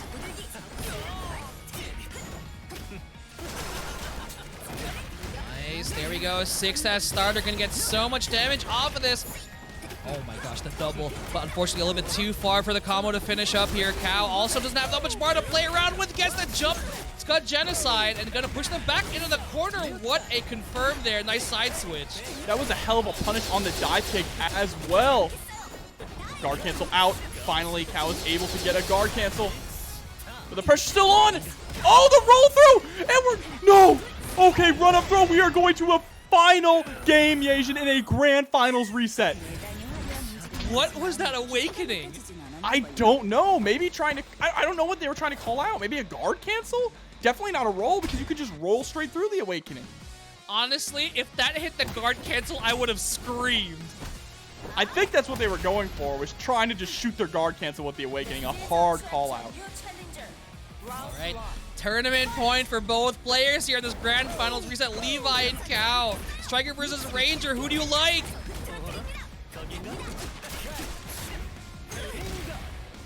All right. Cow starting off strong. Going to be able to get some set play here in the corner with the grenade. But the DP comes out from Levi. Able to keep themselves hanging in the air with that Tatsu as well. What an overhead. Gets a full pickup into a conversion in the corner.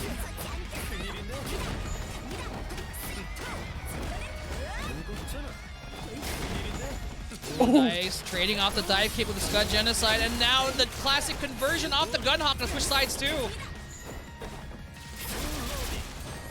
All right, 5 MS straight into conversion to pick up, able to maintain the same side and push Levi here into the corner. But these DPs, Levi has been consistently winning out on these DPs in the corner now. Gunhawk here, nice, avoids the 6M, but the conversion at the dive kick. Levi now on tournament point. After such a strong performance from Cow, will they be able to tie it back up in rounds? Against all odds, Levi is so close to grasping victory, but Cow starting off strong in this round. Now trying to bait out the DP. Gonna get the throw there in the corner as well. Baits the guard cancel. You get so much damage here into the same situation they were just in with the grenade. Checks 2A. The grenade pops. Drops the DP. Levi sitting on the magic pixel. If they can make this comeback, it will be legendary.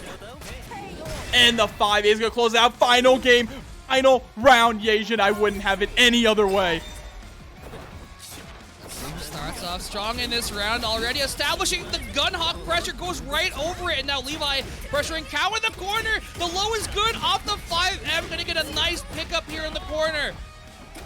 Goes for the empty low mix up there. Gonna get a bunch of damage off this. Actually, no, just decides to go for a short combo into a reset, allowing Cow to guard cancel out of the corner. Nice. 6M conversion, keeping the pressure on right now.